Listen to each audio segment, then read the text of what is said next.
Why don't you do what you've been doing already? So if it's something, I don't want to have you guys do something you've already done. No, it's just a different set of cards. Is all it is. Oh, okay. Kevin, read lips, fucker. Damn it, I was muted. I had to fucking just ruin my own joke. Oh, did you? Never mind. Damn it. Oh, I thought you were talking shit. What did you? I was.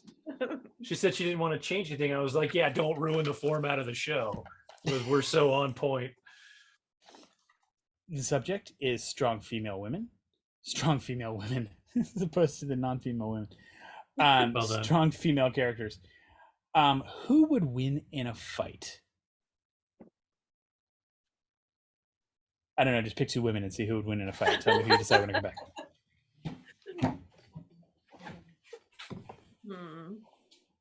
Well, I was thinking, what popped in my head was Katniss Everdeen versus Ellen Ripley. And I think it depends on distance, right? If Katniss was far away, then it's a wrap. But if it's close, it's fucking Ripley. Yeah. So that's easy. Especially if she's got a big mechanical suit. It's coming. Okay, who else? What other? Princess Leia versus... She's actually one that we should have talked about, because I think and Princess Leia specifically is a strong female character in that she never, she never bows down to a man in those 3 films. No. She literally goes toe to toe with Vader in the first one. She's like, what? She's like, she's fuck you.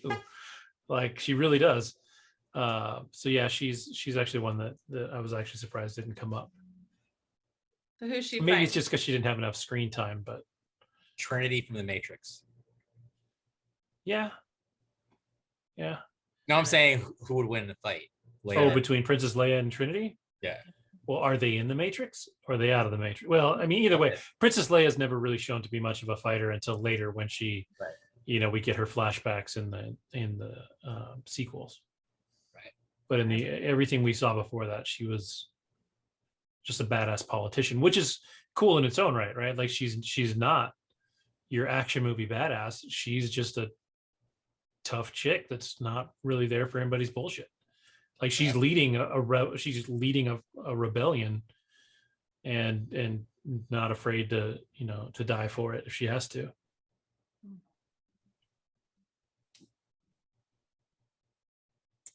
Who else do we want to see fight to the death? Can't think of anyone. Trinity or Ripley? Are you in the Matrix or are you out of the Matrix? Out of the Matrix. Then it's Ripley. Yeah. Yeah. Now, how about Katniss Everdeen or Black Widow? Ooh, that's a good one. I say Black Widow. I think so too. Yeah, I think so too. Okay, Black Widow or fucking Ellen Pugh's character, her sister? Florence Pugh. Yeah, Yelena Belova. Yeah. I mean, I think it's still Black Widow. Okay. I think it's still Natasha, but not anymore because she went splat. I think she's not anymore. Gamora or Black Widow? That's a good one. Actually, that's a good one. I mean, I put a lot of faith in Black Widow. I don't know. Shit! She is a badass. I mean, Gamora went up against. Yeah. She to a degree, yeah. And then she took down her sister too, who was no slouch on her own.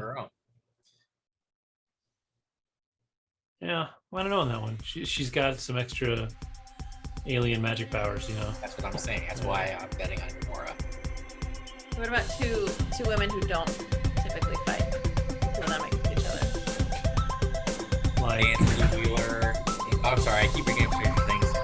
Sounds like you haven't watched Stranger Things. I haven't watched it. You didn't watch Stranger Things.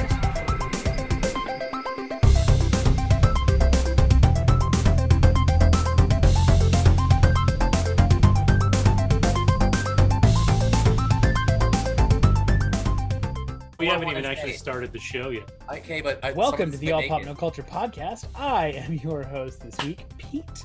I am joined here by Kevin. Hello. Miss Kim is back again. We're loving this. And there's my boy Andrew. Yeah. Love that smiling face every week. So grab your Diva Cups. We're going to be talking women this week. Lots of women. In a good way. Because it's something, Kim's on. And so it's tough. So now we have to. Okay. No, it's not that we have to. It sounds so dumb, but it is a function of, in some ways, representation. It's that whole idea, like we've talked about it on the show several times, to have like 3 dudes sitting here waxing about women in film, or like when we have 3 white dudes talking about like issues for people of color. It's just very disingenuous in so many ways. So it's nice only because Kim can give us a different perspective, realistically, that we don't have. So yeah, this all came about as a fun. This little subject came about in our text chain. That was kind of cool there. She didn't even know what she was doing. She didn't know what she was starting. No, but she so what was it? Your boyfriend Sean made you watch Aliens or Alien? Well, Alien was a while back because he brought Ripley, is her name, right? Yes. Up as an example of a well-written woman, and I said, well, I just read that she was originally written as a man, so that kind of makes sense as why, so we watched that, and then he really wanted to watch Aliens, got through half of it last night and then had to go to bed, and have been just kind of reading a little bit more and thinking more about how women are written in film. I watched this thing about how Uma Thurman's character, like the bride in Kill Bill, is like, just such this badass woman, and she's so well written because basically it was like she can do all the things that a man does. And to me, that was ridiculous. That's like, well, that's a male's, some male's point of view on what makes a badass woman. Like, she can do everything we can, so she's badass. But that's not really what women want, as like their epitome of being a badass, Well, it's funny because you bringing this up, it always makes me think of As Good as It Gets with Nicholson when he's in the lobby in the very beginning and the girl comes up, she's like, oh, how do you write women so well? And he's like, I think of a man, and then I take away reason and accountability. And then she's like, the woman's face just drops, and like that. Have you ever seen that movie, Andrew? I know it's a fantastic movie. You got to As Good as It Gets. Yeah, great. Did you say read? Greg Kinnear's. No, I said you got to see it. Okay. It's a great movie. Anyways, read that movie. It's got to do with subtitles though. The accent's so fucking thick.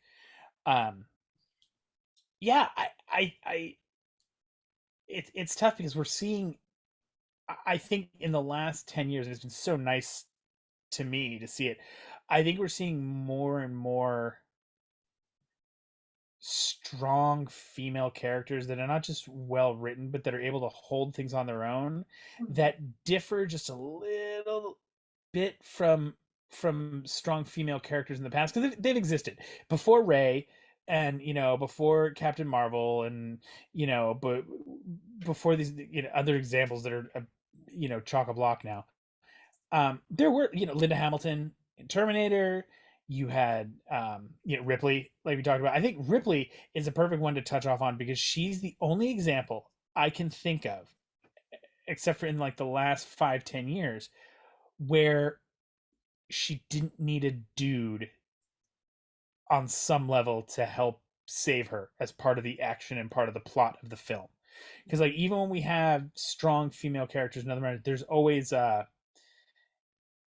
there's always a dude somewhere that has to save her at some moment, at some point, even when she's like a super strong character. And that's again, we've talked about this before.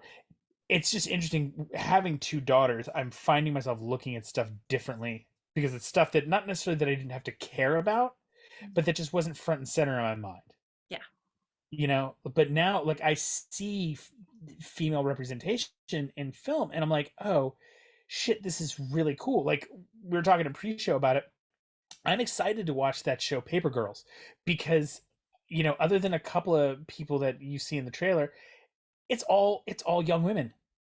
And like spoiler, the trailer, it's a little time traveling thing, and they wind up jumping ahead in the future and meeting their future selves, and it's really fun. I think we're kind of entering an era where we're seeing female voices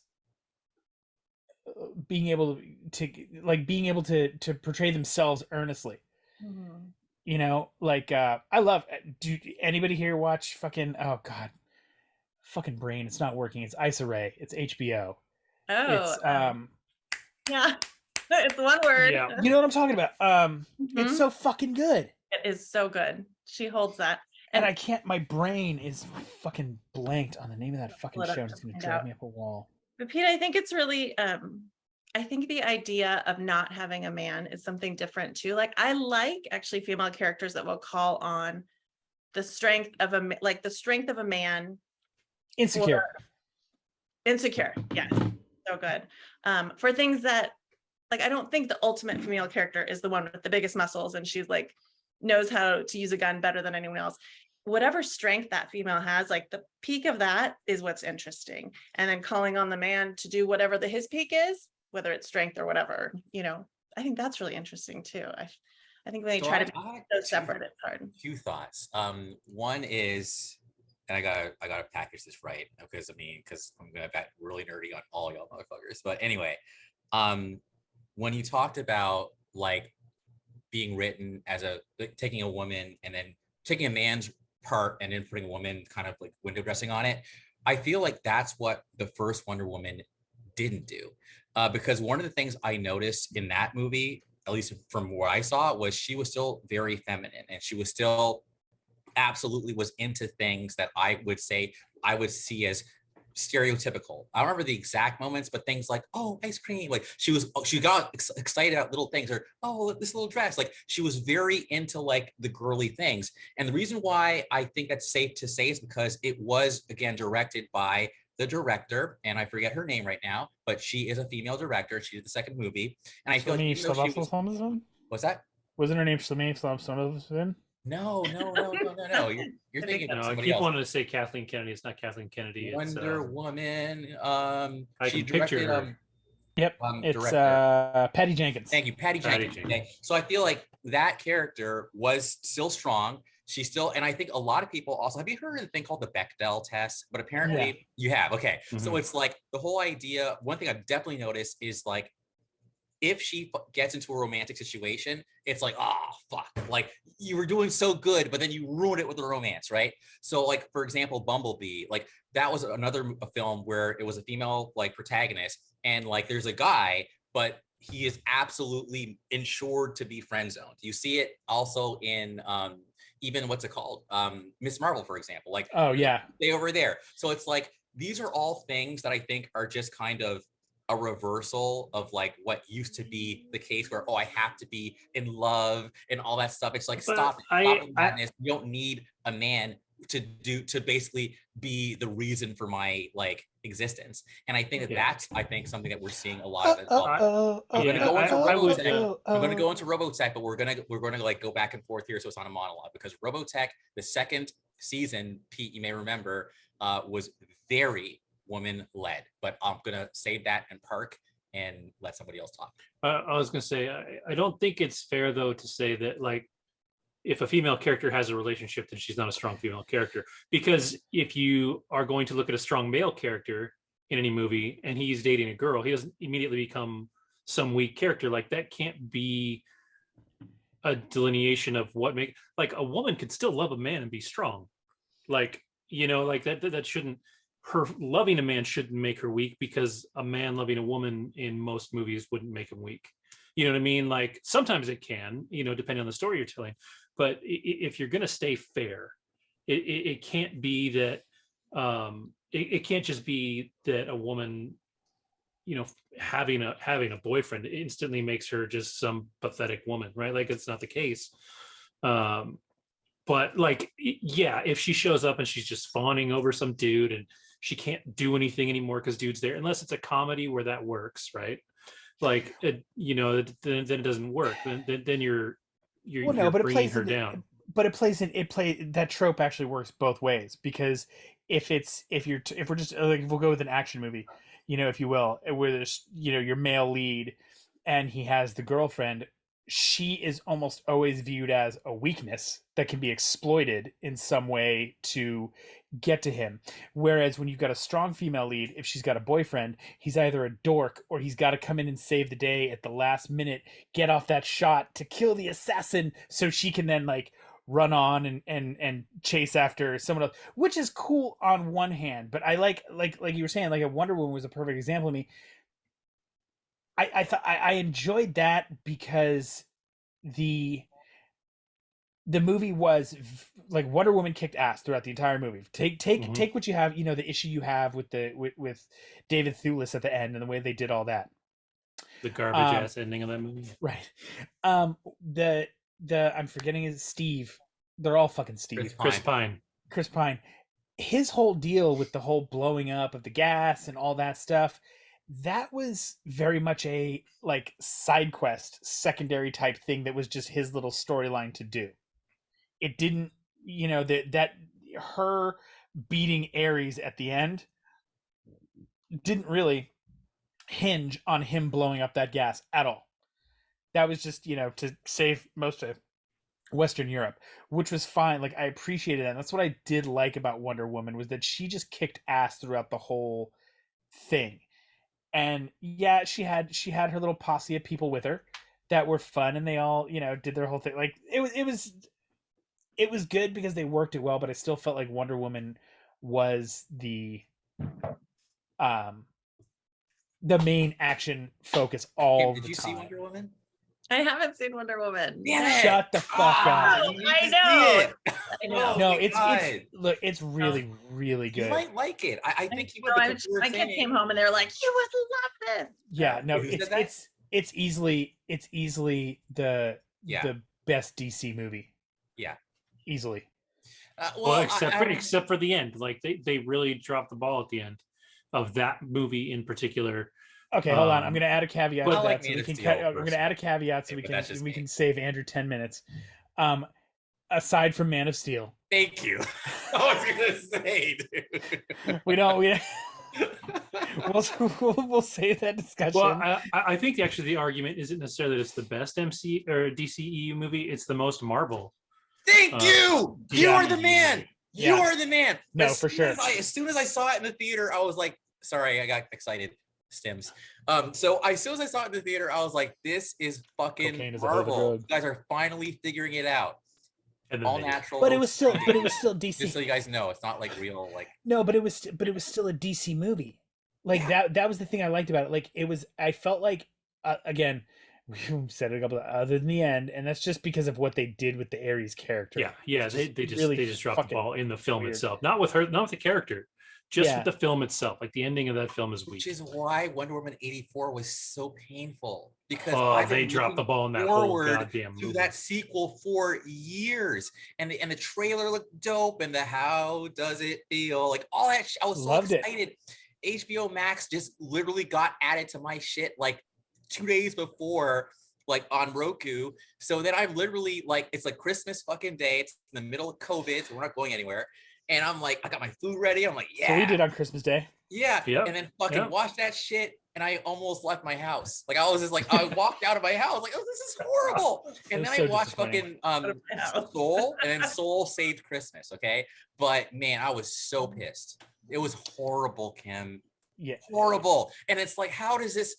And that's why it's like, okay, Patty Jenkins, you fucked up. I feel like that's why you do need studio oversight, okay? Because after she kicked ass with Wonder Woman, then also it's like, I have more power. Let me do what the fuck I want. They gave her free reign. And the shield, and all she uses her fucking lasso. And it's just like, and this fucking stone, and the fucking Mandalorian's in it, and he's like, anyways, it's bad. Okay, I'm gonna calm down. I'm way too amped tonight. Boom. Oh my god, it was so bad, Kim. Kim, you gotta see this fucking movie. I'm gonna see the one. Yeah, like realistically, watch both, because I'd be really curious to see what you think, especially of the second one. Nobody liked the second one. No, people did like it, and they got mad at me and my feed. How dare you being too mean, Andrew? No, I'm sorry. It was very interesting in the middle of kind of the height of the Me Too movement too. it's all very weirdly rapey with that. Like it is, but it isn't. Like it's don't want to give anything away because it's major plot point. But anybody who's listening to this that isn't as backwards as you and hasn't seen either of those movies yet. I know what you're talking about. Yeah, dude. It's bad. There's a glaring like how did you not think of this? Like I'm like what I'm Kevin was talking about, like fuck? the whole fairness thing. That's all I'm gonna say about that. You'll see it, Kim. You watch the first one and then you watch the second one, and you'll know exactly what we're talking about, and you'll be like, the fuck, because I remember that that little aspect of it was not something that was pointed out to me after the fact that I was like, oh yeah, kind of shit. Like we're watching it right then and there, Christmas Day in my house, and that whole thing goes down, and I was like, I'll admit it didn't occur to me. Weird. It did not occur to me until I don't know people brought it up later. Okay, so spoiler. No, don't tell her. Yeah, no, we can't. You're right. No, we can't. You gotta watch it. Yeah, I'm gonna watch it. I'm putting it in my notes right now. Yeah, no, it is. You can watch them. They're both on HBO Max. Okay. Yeah. Wow. But back to a strong female characters that you have seen. I want to throw this one out there really quick. Well, two things really quick. I'm halfway through Aliens. The only thing that threw me off where I'm like, yep, this is a great strong, she doesn't really like femininity does not come into play in this movie, which I think is really interesting. The only part I didn't agree with was she got shushed early on by Paul Reiser. And I was like, she does not seem like someone who's going to get shushed. How far into that movie are you? I think I'm halfway, like the team that she's up with, like half of them just died off. So. Oh yeah. So, okay. It's still. Oh yeah. No, it's just starting. Yeah. It's just starting. Okay. Oh, it's just getting good. No. Don't worry. The Paul Reiser thing. And she's he's gonna get. And she's still just a survivor, man. And I do think the whole cat thing was a bit feminine, and also the whole like panties and fucking like little tank top thing walking around. Okay. Army chick gets shorts, but Sigourney Weaver doesn't. Okay, hold on. Now that's an interesting one because that is actually I hearken back to that moment at the end of Alien.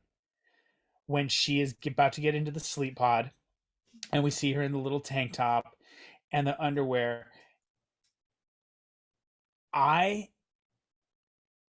Even as a young person watching that, for some reason, until I was older, there was nothing sexualized about that for me at all. Not that she wasn't attractive. And like, I look at it now and I'm like, oh no, but after having defeated just like it was so like, and not in a bad way, but there was nothing, I don't want to say there was nothing to objectify her about, but there wasn't anything to objectify her about because she was such a fucking badass. Like it didn't. Yeah. Am I making sense? Sigourney strikes me as someone who is very confident in herself, even just off screen. Like I think she has no qualms about like I'm hot and I'm bad and I can do it all. And I think that even the whole I'm giving shit away, but basically it's like there's definitely so you haven't met Newt yet, have you?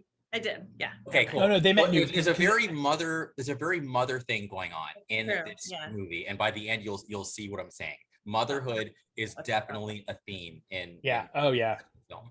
Okay.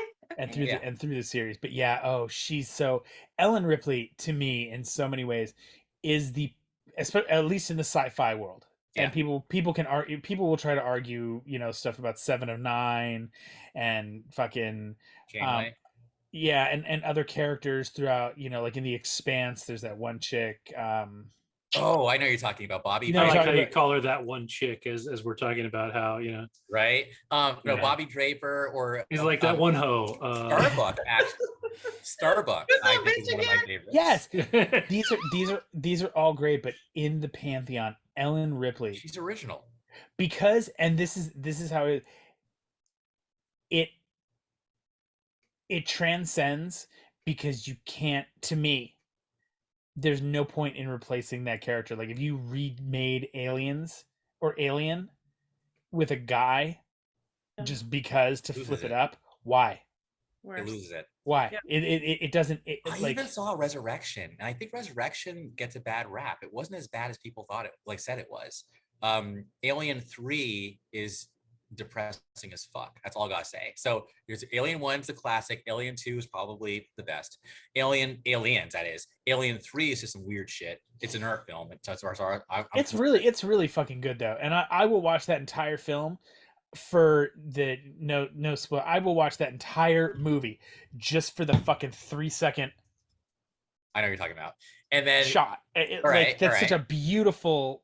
But it looks like you can totally tell it's green screen, in my opinion. But then 4 is like, what's her name shows up. I love her. Fucking Winona Ryder. Yeah. So I feel like that's like, and anyways, Kim, you guys see all 4. Well, okay. So when I saw Resurrection, I was actually excited because I went, oh shit, this is where we're gonna get the alien. This is where they're gonna kick the Aliens versus Predators crossover here.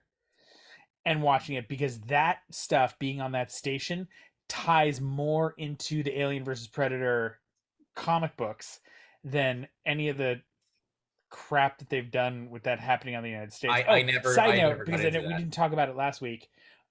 Yeah, so the trailer for fucking Prey. We've talked about it actually, I think. Did you guys it seems to me it came up. I'm not sure we did actually. I would swear it came up. Maybe not. But I would have thought it came up. Not last week. It would have been earlier. Yeah, maybe 2 weeks earlier. Oh my god. Yeah, I'm excited for fucking Predator 5 or whatever it winds up being. It looks so fucking cool. Yeah.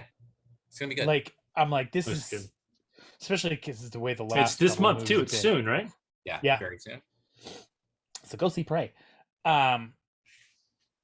We got to pray just to make it today. I say That's we why pray. we pray. Before I want to hear your guys' female characters that you think were well written. The one that I can't really find a lot of flaw with, who I think she uses both her femininity, like her emotion, like her female emotion, and is still super badass, even though we're gonna go YA here, is Katniss Everdeen. Thank Hunger you. Games. Oh, yes, I agree. 1,000,000%. That is such a great female character. She's such a badass, and she's still like is dealing with love and family and is scared and is still. I think, great. yeah, I'm not I think her disagreeing, dealing but I'm with gonna love disagree. works though because she's a teenager, like a teenage girl.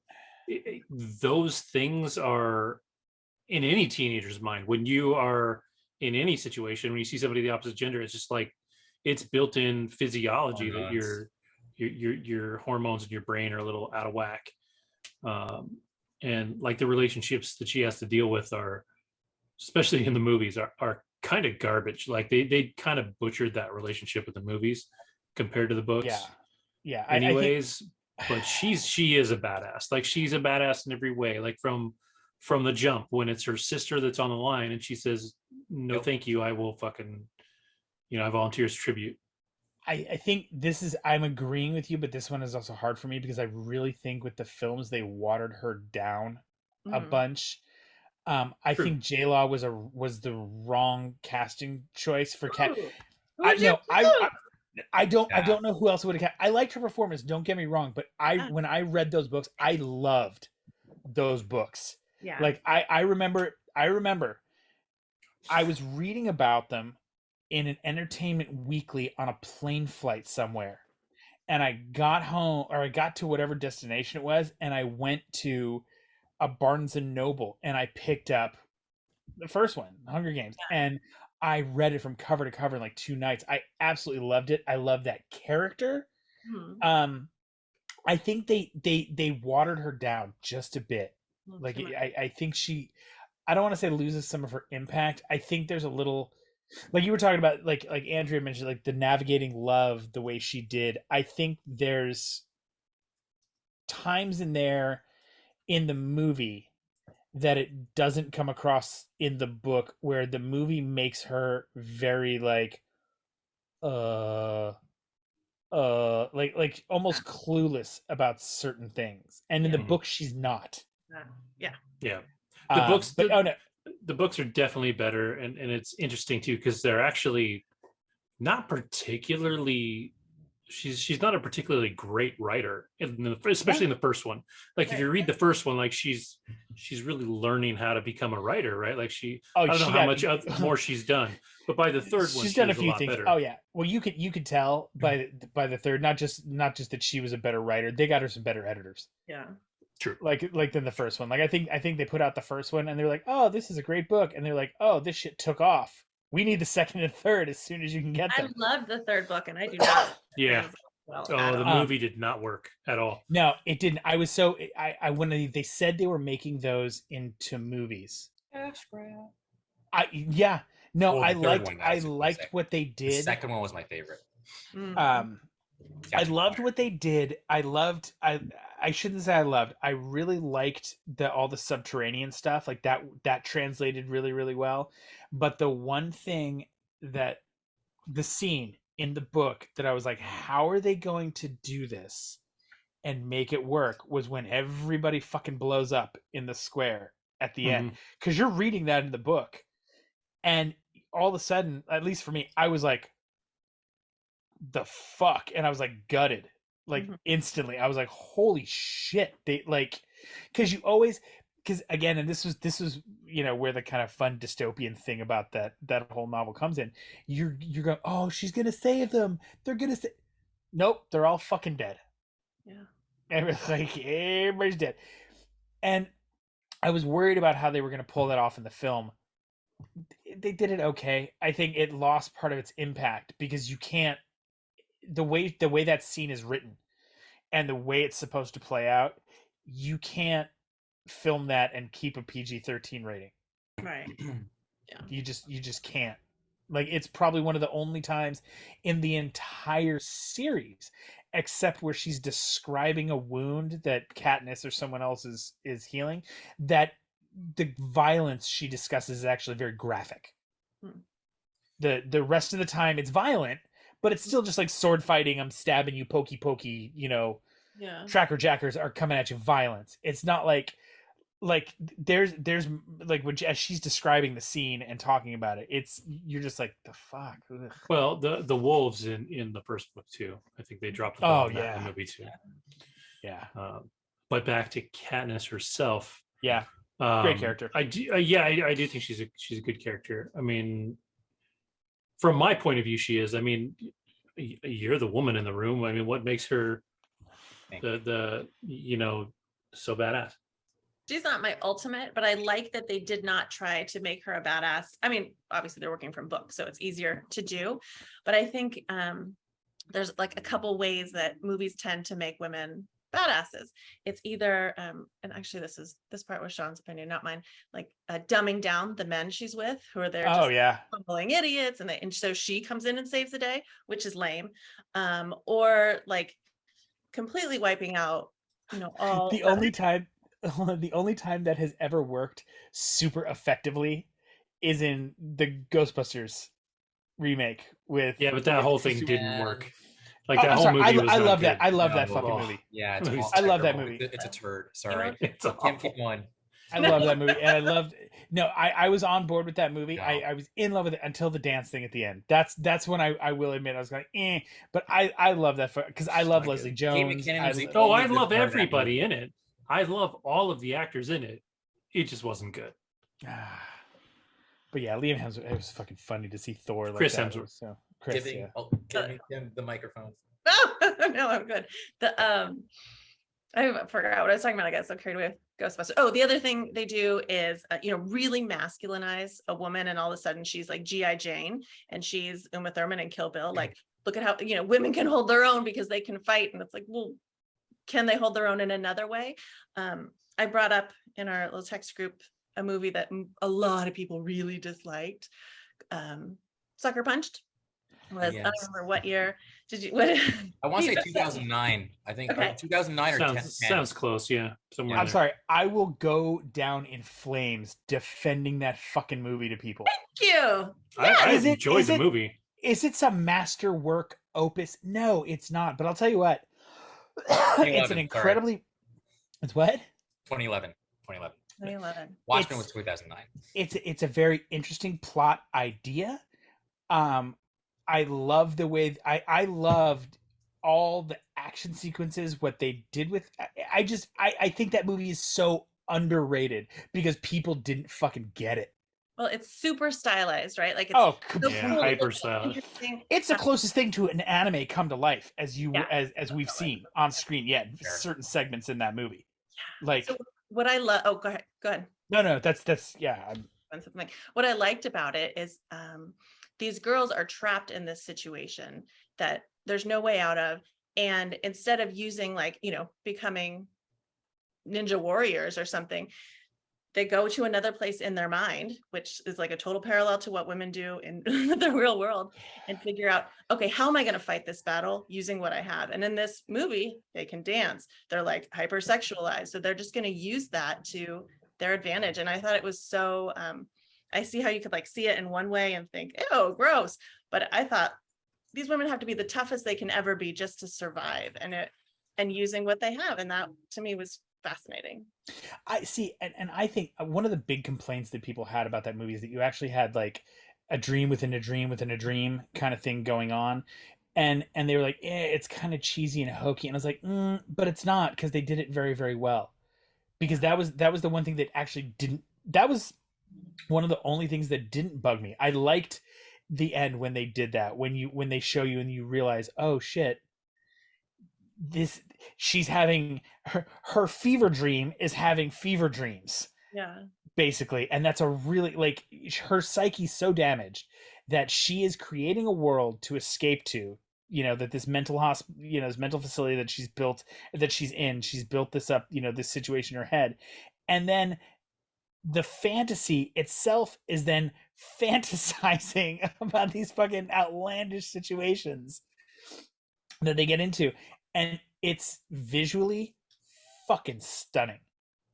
I think the only to that point with movies I had seen, I think the only thing that came close to really making that much of a visual impact on me as like, wow, this is different, was Romeo and Juliet and fucking what's the other one? Same Moulin guy, Baz Rouge. Luhrmann. 300. Yes, Moulin Rouge. Moulin Rouge. Yeah, That where movie they're is beautiful.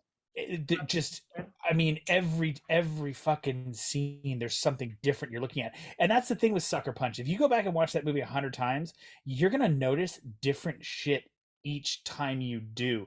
The production value on it is so beyond phenomenal, just with costuming and set design. And I'm gonna stop talking because like I said, I will defend this movie into the fucking ground, because people are like, the movie fucking sucks. I'm like, no, go back and fucking watch it, because it's a really cool fucking movie. A rant over. Yeah, I thought that was a really interesting point of view on women. And then the one I watched today was Atomic Blonde, and I was like, this is not something I would ever watch, with Charlize Theron. Yeah, she's like a spy or some shit. Like, I remember a lot of the taglines for that movie, or a lot of the critic stuff, that was said, was very much like it could have, I don't want to say it could have been a dude, but it was like Charlize Theron shines in a role that, even though the movie's not that great, the role for women in actioners, she just is just ridiculous. In this movie, it could have been a man or a woman, honestly, in her. Awesome. So it's not a fantastic female written character. It was just a fantastic female lead. But I think the coolest part of that whole movie is the setting of like 1989 Berlin, and it's just like this, just the music, the way it's the guy who directed John Wick too, and he just had fun with like the music getting real loud, and then doing this, like cutting it out for one little particular thing. Someone would light a cigarette, come back on real loud, and that was really fascinating. Where did you watch it? I don't know. Sean had it queued up for me. Damn it, Sean. Now I have to go to Kevin's little where to watch. Justwatch.com. Find out where to watch, because I want to watch that. That's one of those that like I put on a list, and I saw commercials for it. I remember going, oh, I really want to watch that, and then never saw it in the theater. And then when it came out for home, wasn't streaming yet, so I just never saw it, and I forgot about it. I feel like I actually did watch some of it. I just don't remember it. So what are your guys' favorites or women that stand out in your mind as great characters? I got two that are my that I will say that are kind of incredibly contrasting in a lot of ways. One, and you brought her up a little while ago, but it is one of my favorite fucking movies, and I love watching it with my daughter because she thinks it's the funniest shit. Fucking G.I. Jane. There is somehow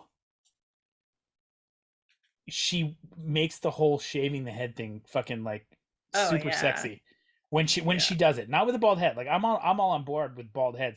It's like when she's actually shaving her fucking head. There's something about that when she was doing that I was like, yeah, look at you doing your thing. But no, do it slower. But it is, and it's the whole and the entire movie. You know, have we all seen this? I haven't seen it. G.I. Jane. So it's all good. I don't think I ever saw it. You got to see G.I. Jane. It's a really good, fun movie. Viggo Mortensen is awesome. I've never heard anybody describe that movie as fun before. Oh no, it's a lot of fun. Suck my. It's just there's a lot of really fun shit in it. It's a good action war movie. But it obviously the entire movie focuses on her being the first candidate to be a Navy SEAL. And it's really cool because Viggo Mortensen's character in it is kind of like the head recruiter, and there's a line that's in it that's always stuck with me. They're in the middle of SEER training, and one of the other guys like, yeah, this is what's gonna happen. This is, you know, you believe that happened, and Viggo Mortensen was like, she's not the problem, we are. And our thing, and it's one of those moments that make you think. But aside from that, the character itself, I think personally it's what's her bucket, it's probably some of her actual best work in terms of Demi Moore. Yeah, other than again some of her early stuff like St. Elmo's Fire and things like that. I think, you know, she's always played, if you look at it in a lot of ways, very relatively strong female characters. You know, even in Ghost, I hate to say it, Molly was a pretty strong female, but this one kind of takes the cake because yes, it is the stereotypical badass. She's a Navy fucking SEAL. And it does go to the whole idea of, you know, and I mean, well, that's exactly the point of the movie, is that women can do it if men can do it, kind of thing. Like that's, you know, it is a message movie from beginning to end. But she is fucking dope as shit in it. The character itself, you see her as a human, not just as like the girl who wants to be a Navy SEAL. Because she wants to be a Navy SEAL. And, you know, a little side note on that one, another great solid Demi Moore effort is A Few Good Men. She's great in that, you know, opposite Tom Cruise, which, you know, love him or hate him, we've talked about this before. When you're working opposite Tom Cruise, it's fucking, to stand out in any way, shape, or form is just, you know. The other one that I hold up as an example, I've got two, really. Two that more? Would be, you can't just keep adding to the pile. No. Just these would be my last two. That would be the entire female cast of Hidden Figures.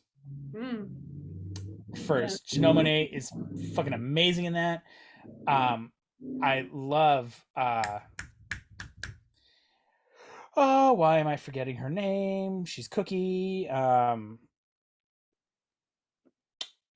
The lead actress in that. Not oh god, I know you're talking about now. You know, I'm gonna kick myself for not knowing her name. Her name is because she's damn it. fucking I can picture amazing. her. She's in Person of Interest. Yeah. Taraji. Yes, Taraji P. P. Henson. Yes. She can take any role that she's given, and she turns into something to watch. Did you guys am I the only one that watched Empire? I think you're the only one that actually, out of anybody on the planet, that watched Empire. No, it had a following. You definitely had a following. It lasted a while. I wound up knocking off after a few seasons because it just started to kind of jump the shark and go weird. But her character was something different. with what she brought to it. That could have, especially for somebody named Cookie, could have been a very cookie cutter character. You could have like insert woman here. I think Taraji P. Henson did a great job of bringing like somebody really cool to life that we had seen on screen before numerous times. It was not a new character at all. But she was cool and I loved her. And she helmed up that cast of Hidden Figures like so well. I love it. And I've got one more unless anybody else wants to chime in, and I'll take a break because my next one's going to be like is kind of radically different than my other choices. Who? Is Now it I a need to man? know. No, it's Oh. Bryce Dallas Howard as Hilly Holbrook in The Help. I was just thinking of Octavia Spencer. That's funny. Yeah. I Yeah. loved Octavia Spencer in that. I loved fucking Emma Stone. Emma Stone was good.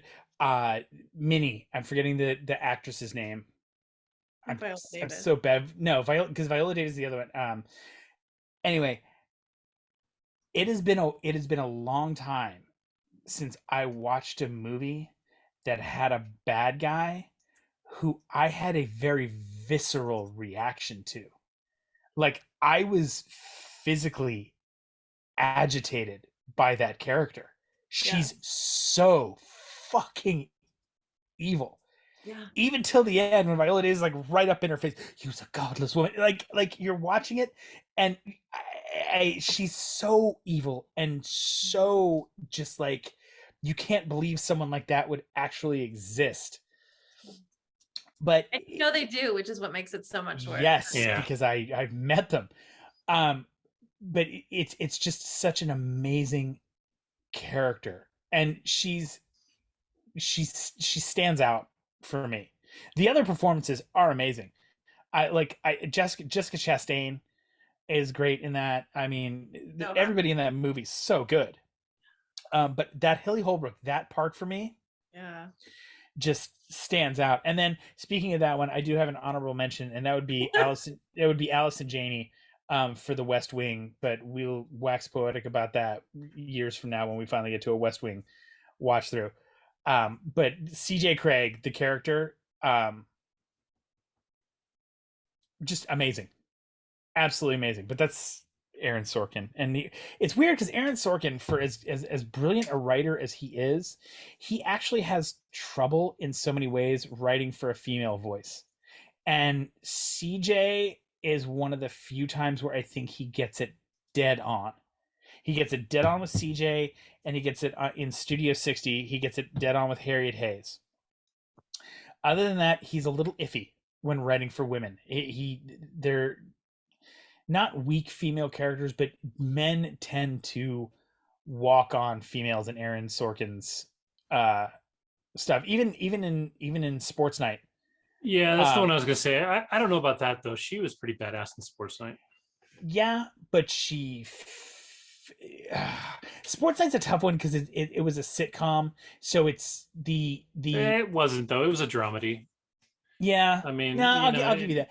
I just felt before like, dramedy was a thing, I think. yeah, she even though like there was the whole romantic entanglement that had everything going on there that did make the character not come off as weak, but just kind of make her average. Like, okay, I've seen that. I know where this character is going to go. She was good enough that it held my attention, if you will. Like I didn't hate her.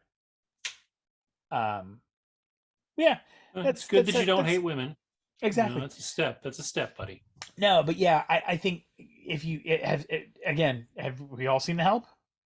No. You haven't seen The Help?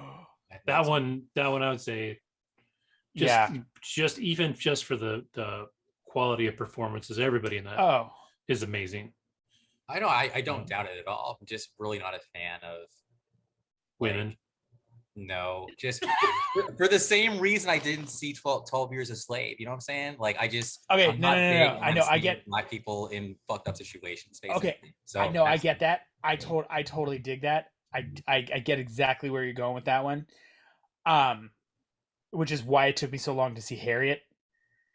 for that exact reason, because I was like, great, it's another movie where black I mean, people are at the end fucked of the over day, now. I think there's people need to know these stories, but some people like I get it. I fucking live it. You know what I'm saying? So it's like I don't Yeah. know. So I don't need that shit. No, But I would the say, people who are like, oh, the world is wonderful. Like, no, Huh. I didn't know it was that bad. Like that's what the movie's for, and I think that's good. So I would say just for an entertainment value and just to watch some amazing performances, yeah, it's no, worth watching. Totally. Not Like denying it. like Harriet, absolutely loved it, loved the story, but it didn't. It was that same kind of vibe. I was like, I didn't need to. Like this was So like the new movie, what's it called? What's his name? The kid who got killed, Emmett Till. There's a new movie out about him. And Yeah. in my feed from my friends, black friends, who are like, yeah, I have no interest, you know, because it's like we already know what went down. But that movie is coming out. Just an example. get that. But anyway, not to sidetrack, but that's why I haven't seen The Help or Didn't Hate Figures or all those other movies that are historical dramas highlighting bullshit. It's see The Help. It's worth seeing. It's just for the performances. It's worth it. No, sure. But I love that idea of I mean, I think that's so thought-provoking of I didn't know it was that bad, you know, and there have to be, like you said, that's like a lot of people's outlook. And then that's, you know, one of the purposes that movies serve. But I think that's so powerful of like, yeah. And I think that we see that we saw it with The Watchmen when they talked about the Tulsa Massacre, right? Like how many of us before The Watchmen, like they don't teach that in school, right? So you don't know about the Tulsa Massacre unless you're, you know, from Tulsa. You know, I don't. You don't even know about it if you're from Tulsa. Yeah, like it's just not a story that gets told. So when it does, it's really eye-opening. And when you watch something like Miss Marvel and they talk about the partition, right, dude, I have no fucking idea what that was until I watched that show. And that's significant. Like you watch it and you're like, shit, this is an entire people with peaceful religious beliefs getting fucking run out of a country because they're different, right? Like it's wild. And it doesn't, you know, you think of Hindus and you think of Muslims in general, and they're peaceful people. Like you wouldn't think that they could hate each other as much as they obviously did in that situation and the way things run out. And so shit, those motherfuckers are ready to blow each other up over Kashmir right now, today, right as we are speaking. The Pakistanis and the fucking Indians are ready to like throw handles over that shit. Yeah, and so it's just, but it's a story that fucked up part of the world. Sometimes you need cinema, sometimes you need TV to tell a story that you wouldn't otherwise hear or wouldn't otherwise get, just because of, you know, the way of the world. I think, you know, that's exactly how I feel about Porky's. Oh God. All right, so which is very empowering for women with their favorite female. Go ahead, you got a couple. All right, cool. So because my first, okay, so I'm gonna start with a live action and go to anime. So live action, I was scrolling through, as you can, I'm Google's here, and one name actually popped out at me, and it was actually Furiosa from Mad Max, the latest one. That was played by, again, Charlize Theron. Furiosa is someone who absolutely has been through some shit, but basically has become independent and is going back to like free like the other people who have been enslaved by this dude who's definitely like a bit of a monger, basically. So I like that movie. Wait, what? You thought that so I have not seen that movie yet. I loved that movie. I literally saw that movie and I saw Ex Machina the same day. Okay. And I felt like both films actually dealt with gender dynamics very well, but very differently. And I felt like Mad Max Fury Road, I remember the name now, was more optimistic because there was definitely like tension between Furiosa and Max, and Max actually ends up being kind of the second fiddle. Like Furiosa is really the star of that movie, but and there's a lot of distrust because men have been fucked up to Furiosa and all the women in this post-apocalyptic desert for like the whole time. So Max is not to be trusted. He eventually earns her trust, but it's literally one pivotal scene where I think like I think he asks her name, like he shares his name or something like that. Like he's giving her blood or someone's giving somebody blood, and it's just like a very tender scene. There's no romance. It's just like, I finally respect you. I'm not trying to like watch over my shoulder and kill you, if you try anything funny. But Furiosa was very strong, and I think that was a good example of a strong female character. So Kim, if you haven't seen it, I would love your opinion. Okay. As I saw that film, actually, I was a film studies major when I went to UCSB. I switched because they were so indie focused, and I'm not an indie person. I'm like, you went to college in the mid to late 90s, which that's was all it is, that was right? the time of indie films. I'm sure if I've gone to USC or something like that, it would have been different, but like whatever. So maybe not. Okay, yeah, you're shaking your head. It's all right. No, so, it was. I had a few friends and people who went to film schools and performing arts schools, and we've actually talked about that exact subject. Yeah. They crammed indie filmmaking down your fucking throat because it was during that time period. I don't think people who didn't grow up then realize. Yeah, you still had your big budget studio pictures, but everything was a fucking indie film, and like every movie there was some new production company that was up in front of it, and a lot of them were great. The problem was a lot of them were just fucking shit. Thank you. And I feel like just because you're an auteur and you made this movie about a banana that got sliced in half and it's like 5 minutes, that's a fucking film. Get out of here. Let me get a real degree. Red balloon, man. The red balloon. And get a job, and then like I'll figure it out later, right? But anyway, the point is, when I was watching Fury Road, I felt like this is one of those movies that I think is going to be shown in film class, because it's literally the way it's shot. Man, it's a beautiful fucking film. And this guy, the guy's like 90 years old. Like he's like, it's just so cool that he made this as old as he is. Anyway, now do they ever visit Tina Turner in the Thunderdome? No. So now I'm going to go into anime. And he totally, with his eyes, said that's the stupidest question he's ever heard. Yeah, Never ask it I'm again. trying to stay focused because I don't. I felt that. I felt that from across the fucking country through Zoom. Yeah. If a look said "motherfucker," like. Yeah. You are dead to him, friend. Dead. So no, it was well timed. Actually, I did like the second one, the Road Warrior. I think the first one was a little weird. Second, but it was like, I was getting the indiest of them all. The second one, the Road Warrior is the classic. Thunderdome was aight, and then of course Fury Road is just fucking amazing. The reason why I like anime, frankly, is I think that a lot of the storytelling is just more thoughtful and not canned and different. And also, I think it's very forward thinking. So I'm going to start with a 1985 show called Robotech, okay? So Robotech had things like interracial relationships. It had people dying. It's a fucking cartoon, okay? So the second season, okay? And by the way, Robotech was cobbled together. It was 3 different animes put into one, but the storyline is just all weaved together. It's awesome. So Dana Sterling is the daughter of Max and Maria Sterling from the first season, or the first section, okay? She is the leader of the 15th Squadron, okay? She is not a tomboy. Well, she's a little bit of a tomboy, but she's very feminine, okay? But she is the fucking lieutenant. She's the leader, okay? Now, she's one of the third. There's also Nova Satori, who is leader of the GMP, the Global Military Police. Then there's, what's her name? Oh, fuck. Shit. What's her name?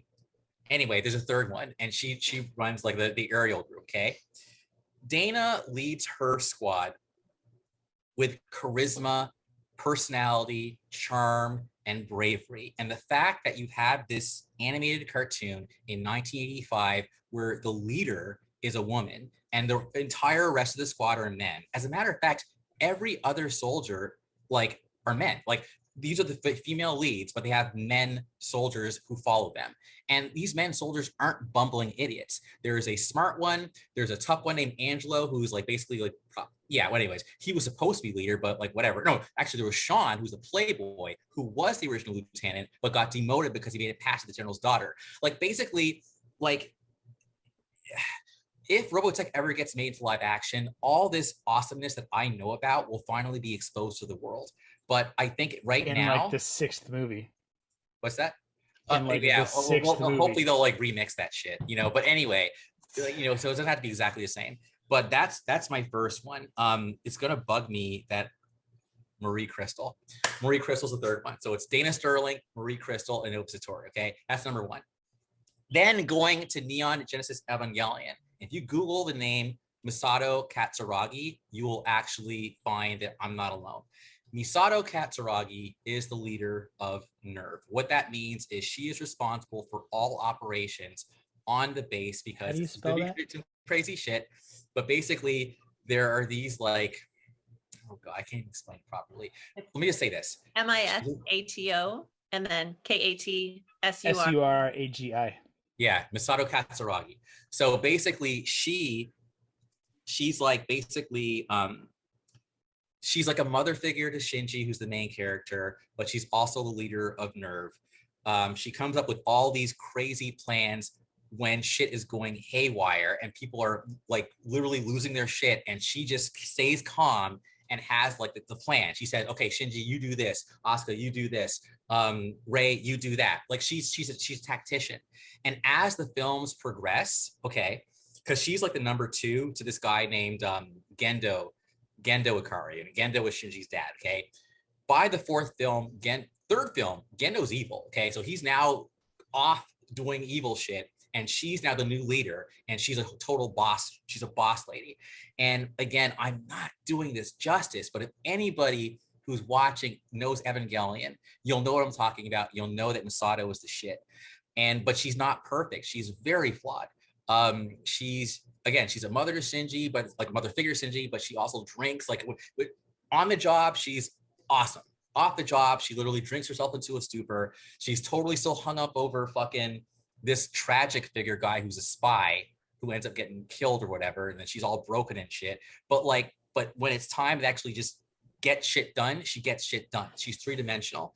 So I think that, when it comes to anime, like you get way more 3-dimensional storytelling than you do in any other art form. Because frankly, I don't know what it is. Maybe because it's not mass appeal, like you can get more real, because I think the more real you get, the more you kind of lose people in a way, because it's not like, it's not as like, it's not McDonald's. It's this or that or this or whatever. But they're my 3 for right now, but I had to throw in Furiosa because like, that's the only one you guys actually know who it is. But Robotech, at least the second generation, I think needs to be like checked out, because again, I think for that to happen in 1985 is beyond forward thinking, and I just don't think that show gets enough credit, but it will. Robotech? Oh yeah, I think people focus too much on the Rick and Lisa and Minmay shit. I think that the area that I'm talking about, no one talks about that shit. And again, I think that's also a symptom of maybe some latent sexism there, because again, most nerd culture is very guy. It's dudes. So for guys to like fawn over Dana Sterling, I'm the weird one. But I'm like, fuck y'all, because frankly, I'll admit some shit. When I was put into leadership positions, I'm not Mr. Sports Guy. I'm not Mr. Like, that's not fucking me, okay? I have a fucking personality. I'll what do you not like again? Is it, I'm not, I'm like, oh, beat you up. Like, that's not me, dude. So the fact that I saw Dana Sterling, who is not this like tough motherfucker, she knows what she's doing, but she cares about her fucking people, and she's a good leader, and she can inspire them. I watched Dana Sterling and said, wow, that's a way to lead people. So Robotech though, as a general rule, with only a couple of exceptions, and you and I can fight to the death on one of them, I feel like all the female characters in Robotech were actually pretty positive examples and relatively strong. Especially Lisa Hayes. Yes, was fucking 1,000,000%. I'm forgetting the character's name right now. You're gonna smack me for it. Rick's girlfriend. Minmay. No, not Rick. Roy's girlfriend. Oh, Claudia Grant. Claudia. I love fucking Claudia. Minmay is the only female character in Robotech that bugs the shit she's supposed to out of me, and I know that. Yeah, and I know that. And we're off on like a completely nerd verse right now. But it's the awesome. other half of my screen is like, I appreciate you indulging me and not making me feel like. No, I love Robotech. I fucking love Robotech. Dana Sterling, you are 100% correct. I would even go so far as to say her mom, fucking Miria, Yes. That entire story from being a giant Zentradi who, with Max and all of that and how that comes about. Like Robotech, especially for what it was and all the things that they kind of jammed together, to create the Robotech series that we saw on American TV. It's a really great storytelling, and there's a lot that goes on, and it's also kind of a trip because I forget exactly what year it is, but most of that takes place like right now. Actually, correct. Basically, the ship. Okay, we're gonna move on. No. We'll have we're gonna have an episode. We're gonna have an episode about this. Right, cool. We're talking about women tonight. Yes. No, because I want a Robotech episode, so we can talk about. How do you watch that? Where do you watch Robotech? Yeah, that's the hardest part. No, it's on Netflix. What? It's not on Netflix. No, it's not on Netflix anymore. Yeah, I think they took it off. Did they take it off? It's only on Funimation. Is it only on Funimation? But you have to pay for that. You can watch. Atomic Blonde was on DirecTV, like rental. Okay. But it was on Tubi free for like 2 years. But now it's gone. Ooh. So Robotech anime is so like tight into what, like, when the good shit comes out, like who gets the rights to it to stream it. Like it's really hard to find. Oh yeah, Crunchyroll and Funimation like fucking fight each other. Yep. Crunchyroll is gone now, I think. I think Funimation bought them. Either they did Crunchyroll or HBO bought one of them. HBO bought Crunchyroll. Only because if you I'm almost positive, because if you go to your HBO Max right now and look at the subheadings, I'm almost positive that it's Crunchyroll that shows up down there, because that's where all the anime that's on HBO Max, of which, believe it or not, there is a fucking ton. Yeah, shows Funimation, owned by Sony, bought out Crunchyroll March 1st, 2022.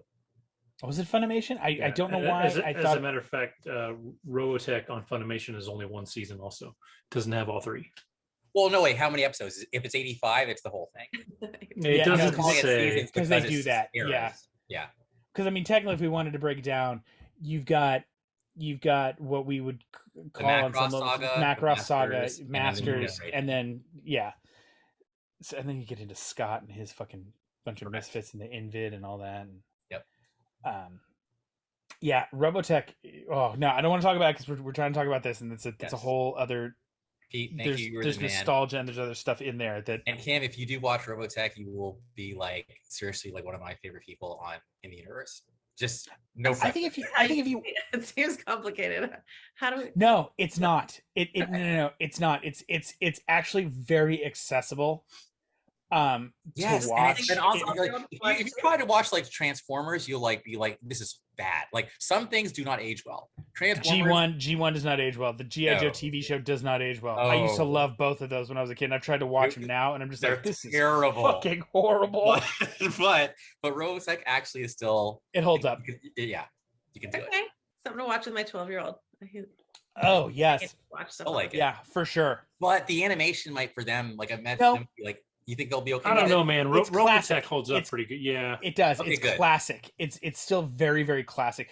Because now, if you were to show, like, like not the Macross movie that we know as the Macross movie, but the Macross movie that they cut apart. You know what I'm saying? Yeah.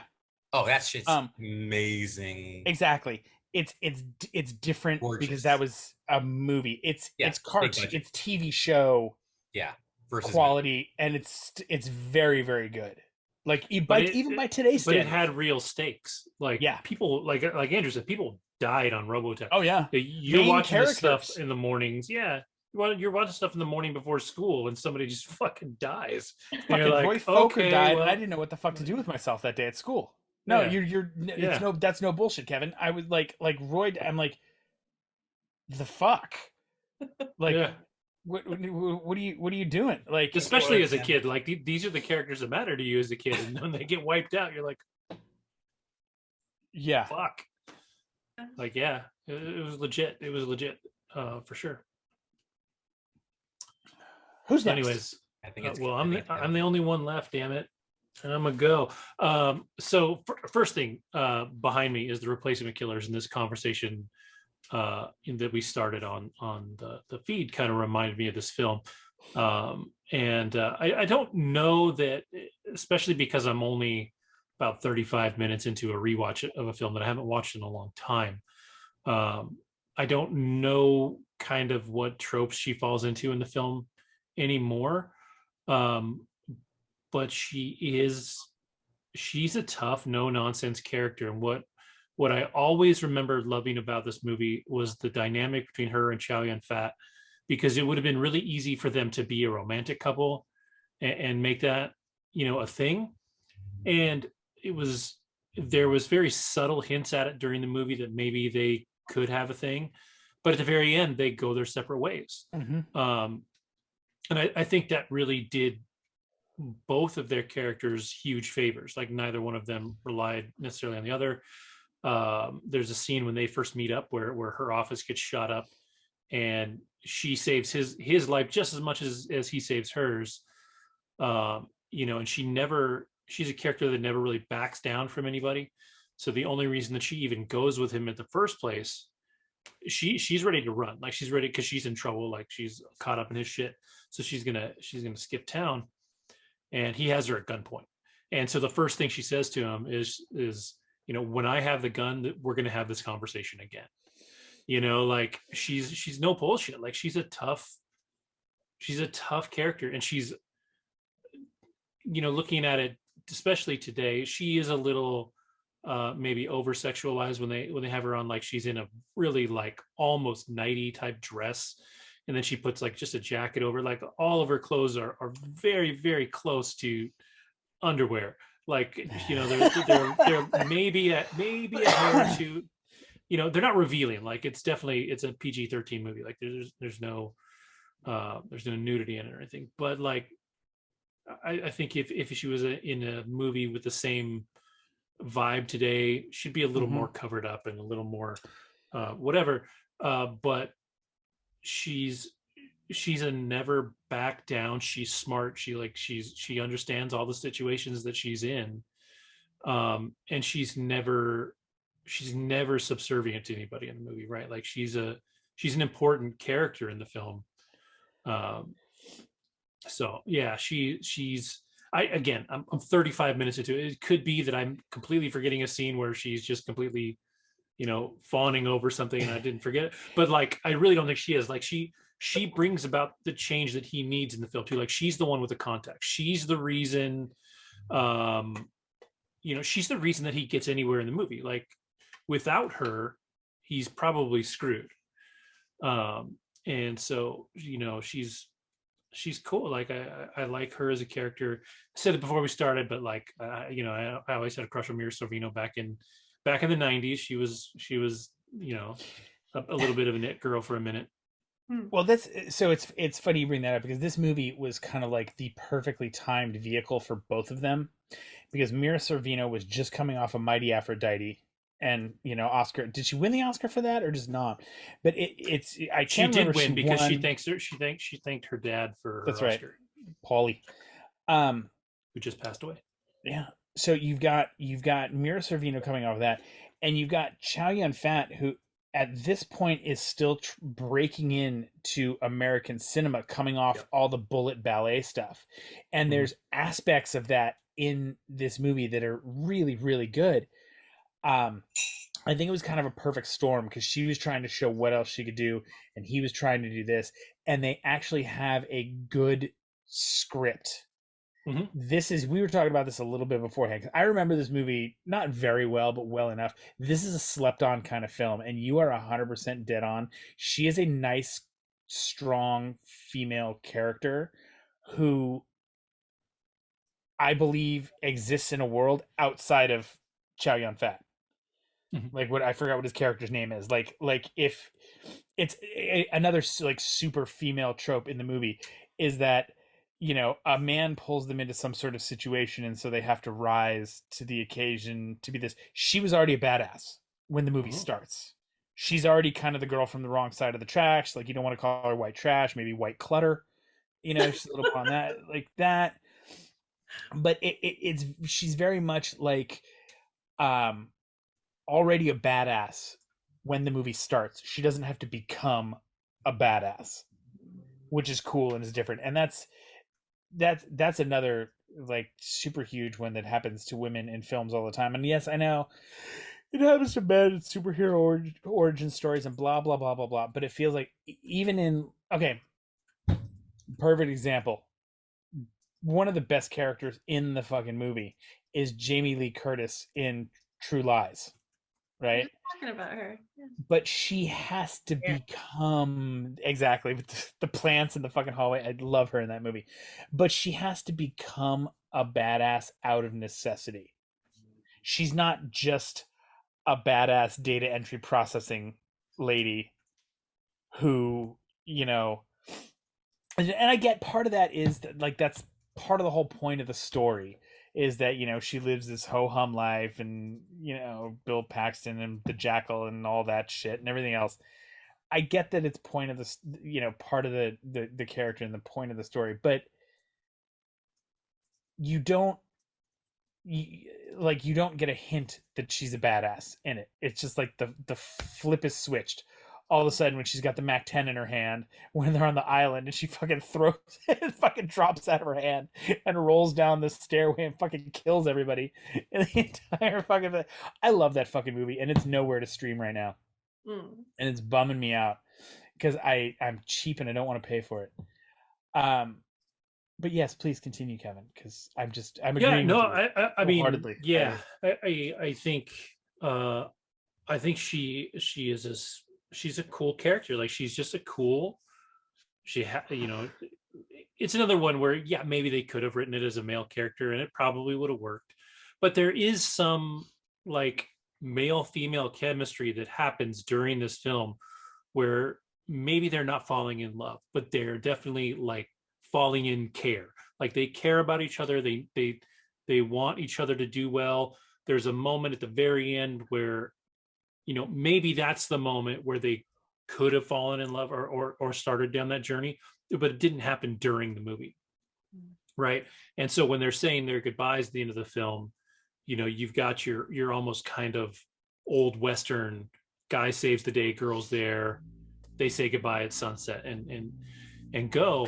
And it's in its own way, this is actually a very kind of Western film, you know, told in modern times, right? Like the whole plot of the film is he's supposed to, assassinate someone for I don't know if it's the Japanese mafia, I think, and he doesn't do it, and so they send replacement killers to kill him for not doing the job,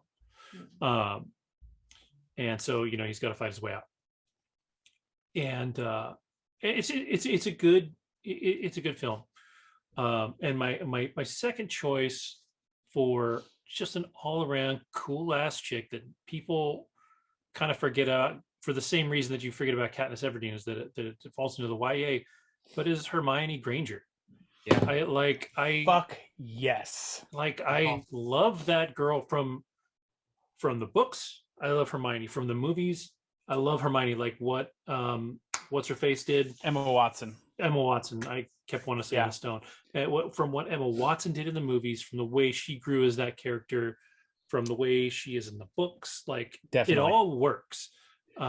She's always a step ahead of the boys. And yes, you have Ron, who is her bumbling idiot friend that she's got to help out.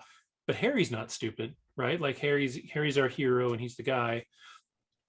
They never have their romantic relationship. Like that's not, which should have been. Like even that's the beauty of it. Even J.K. Rowling has said it. Yeah, I thought so. See, I love that they didn't. And one of the things that I love about Hermione, right to this is like on that badass level, is that while the fucking two main character boys are bumbling around, Hermione's the bad bitch that pulls Victor Crumb for the fucking Yule Ball, right, and you know, like the one that everybody's got a fucking crush on. There's a Victor Crumb, and like he's like in her. So, like, there's a lot going on there that we love.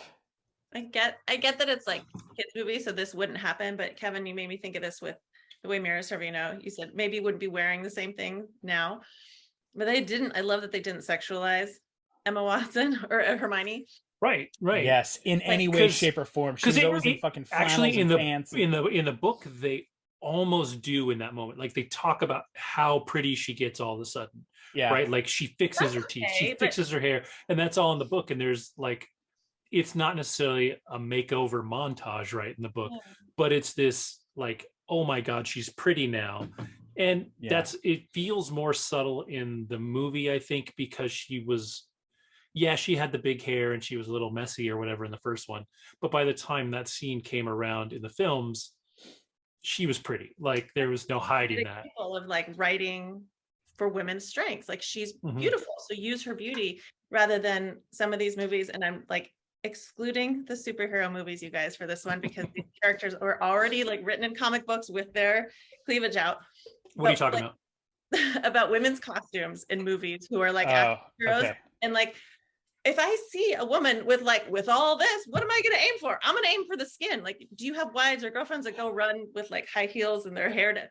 That's not how women would fight. So it drives me because I love that Emma Stone got to fight in a freaking cardigan. And it was I've seen enough movies that I think women do fight in those outfits. There is, that is always. That might be the only thing they wear when they fight. Yeah. That's one of those funny things with Dungeons and Dragons, because whenever women are depicted in Dungeons and Dragons, they're always busty, and especially in the fantasy genre in general, they're always in chainmail bikini armor and this and that. You're like, what the fuck is that protecting? And it weakens them every time. It just looks I will say though that Marvel's been doing a good job of fixing that, because I don't know if you've noticed, but Scarlet Witch, for example, she went with the cleavage, now, she might as well have been a Mennonite with as much clothes as she had on her, bro. I mean, now like she's totally covered, and Captain Marvel's totally covered. I love it. So Captain Marvel kind of always definitely fixing it. They're fixing it. Let's see what they do with Emma Frost. No, okay, hold on though. Emma Frost in the comics is all. But I think Emma Frost though, this is different. So we don't need to sexualize Jean Grey. Emma Frost, part of that character is using her sexuality as a weapon. But now, granted, just talking about the costume. The costume, I know, she's basically in fucking lingerie. Yeah, always. Constantly, which was always a little which I always did kind of look at that, even as a young horn dog. I was kind of like, really? How practical is that? Like, you're trying to take over. Like, I get it, you're a badass, but in garter and white thigh-high stockings, like this is how you're running around killing people. Come on, with that fur-lined cape, give me a break, bro. Yeah, buy some '90s, 2000s X-Men comics with Emma Frost in there. You'd be like, oh, what? under the Leafield McFarlane days, they did three. They did the swimsuit issues. Different swimsuit issues. Yeah, with X-Men, X-Force, and issues. Yeah. Google X-Men. Google X-Men. It's not even just X-Men, just Marvel swimsuit issue. Yeah, it's a thing. Yeah, there was more than one. Because you know why? Yeah. Because they knew who they were marketing to. Yeah. That's what it comes down to. Little boys or boys, teenage boys, even adult men. There was buying the comics. So not to blame the Japanese for it, but this was also when anime was first starting to break a little wide in the United States, when they were doing some of that. And if you've ever watched any anime, except for some notable characters, which Andrew, discussed tonight, and some other things, a lot of anime is just like, here's boobies that don't belong on the body of that girl, and here you are. You're just like, and I know it is a stylized art form, and I know that that's also like, it leads into hentai and other weird shit, about anime and this and that. But there is now, I can see Andrew rolling his eyes. No, don't get me wrong, because you go back to that time period, and there were also, if we're just talking anime, you've got Project A-ko, you've got Bubblegum Crisis, you've got Ghost in the Shell. There's three right there from the mid to late 90s that are all, or mid to early 90s, that are all strong female driven. Yeah, but Ghost in the Shell is pretty heavy on the nudity, so I will say that it is. But hold on, but the nudity in Ghost in the Shell, it's not made sexual. Sense to me. It's not, it's not sexual, and there's nothing titillating about it. Like, even Project A-ko, she's fucking rolling around in the fucking Sakura schoolgirl uniform with her panties showing every now and then. What I with a was boob basically gonna say popping though is that's out. why It's like- I kind of like basically say, you know, I don't consider myself like an anime fan. I just like select anime, just a lot, you know, because a lot of it, again, the mass appeal, you hit on the head, Pete.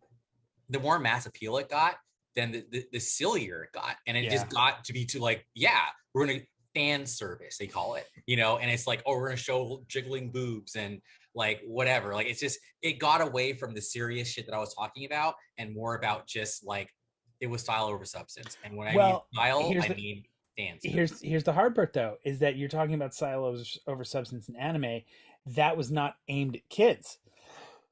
That's aimed at adults. Yeah. Well, no. Even Biko. That's the thing. We have to remember in Japan, that is a legitimate art form. Right. Like in the United States, it's still like, oh, that's Kitty that thing. fucking millennial Or Gen weird Z deal. weird. Yeah. Oh, the little girls with the cat ears. What's going on with these fucking kids today? Kind of, weird shit. But that's the popular shit.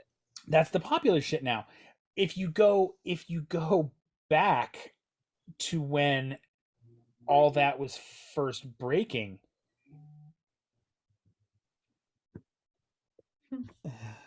Hold on a second.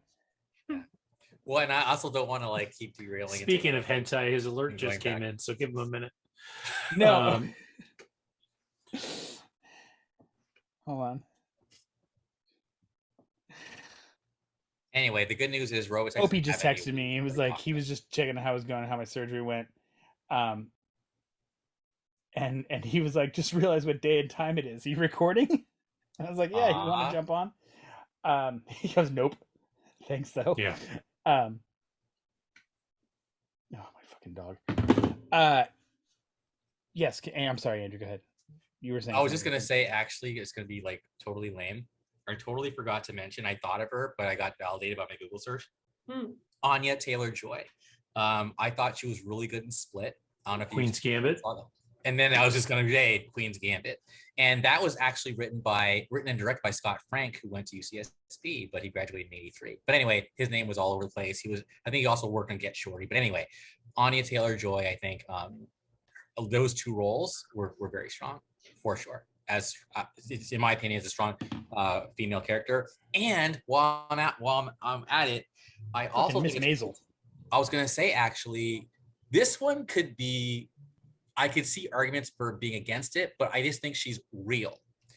What's her name? Oh my God, Rue in Euphoria. I'm sorry. I think that she's actually strong. She's flawed as fuck, but I think that as a character, I think she's very well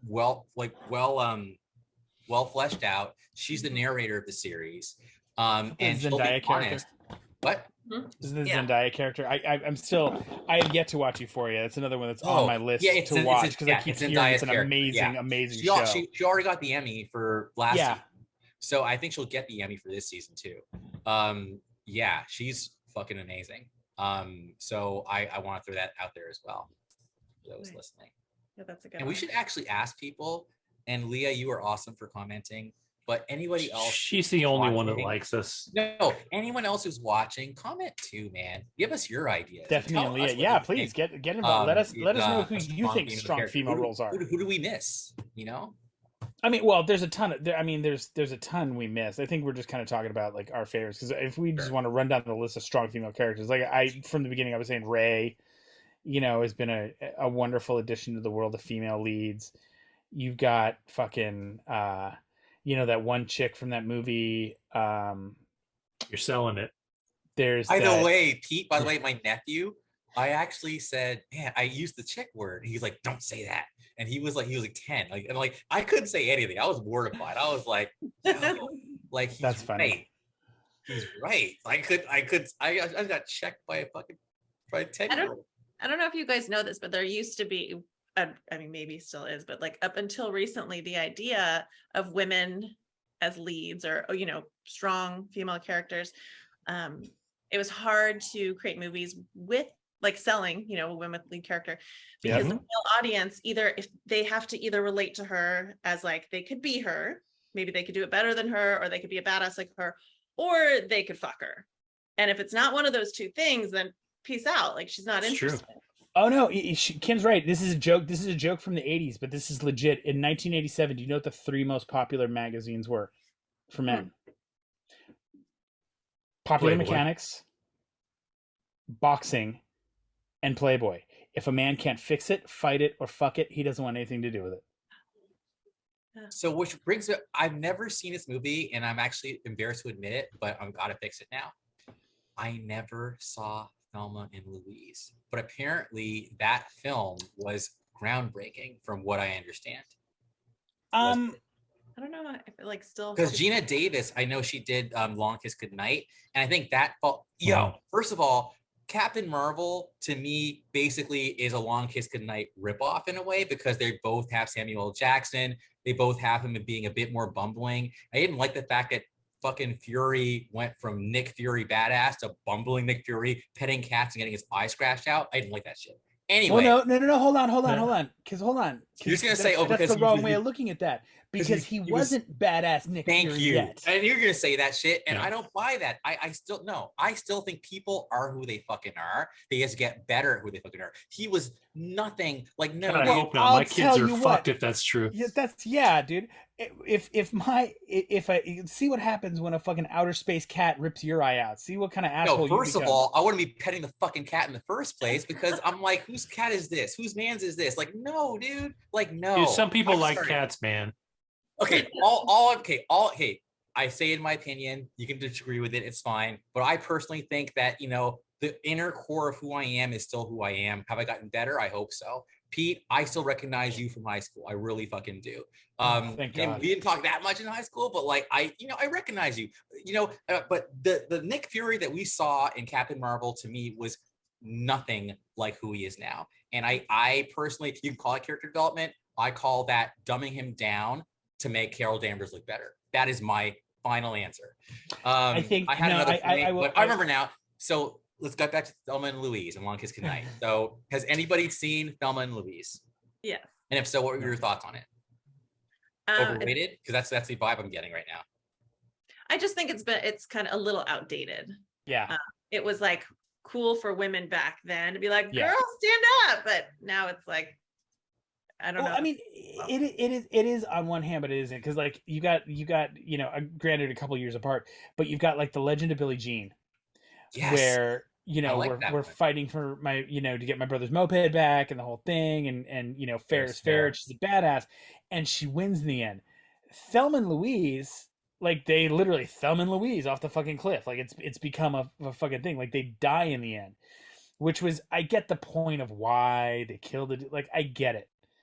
But I do think I agree with you. At the time, that movie was really, really cool. So I'm not missing out then, because I never saw it. Actually, so. no. If it's interesting.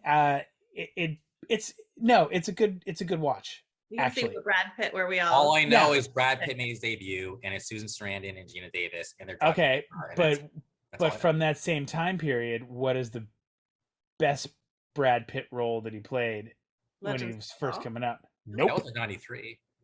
No, it was on Growing Pains. Nope. Got to go to True Romance. Oh, 91. As The the stoner fucking on the couch? Stoner on the couch. Huh. yeah. I think his name Yeah, is it's Floyd. I think his name is fucking Maybe. hilarious. Doing coming Yeah, after just me, high as shit. man. Fucking hilarious. That's it. Had it that movie, and Brad Pitt had every stoner in the country going out and buying those fucking honey bears and fucking turning them into bongs because he had a honey bear bong. Not that we did that in high school or anything like that. Never that. But yeah, Thelma and Louise, it's a total. But if we're gonna, I mean, this is where it gets tough, because Thelma and Louise was a good movie, but I don't know if I would consider either of them necessarily badass, if you will. They're very Like, tropey. It's like yeah. the angry woman who is like, I can be nothing but angry. And Yes, then, that's like, Susan Sarandon, and you got yes, men. yes, and you got Outdated. When it comes to oh, men. completely. Like but see, there's movies from that time period that, and Kevin's about to start rolling his eyes. You get movies like Practical Magic with fucking Sandra Bullock and Nicole Kidman, are two fucking great female leads, and that's a great movie that gets fucking slept on. Take My Penis Away, Divine Secrets of the Yaya Sisterhood is a great fucking movie, and every female in that movie is phenomenal.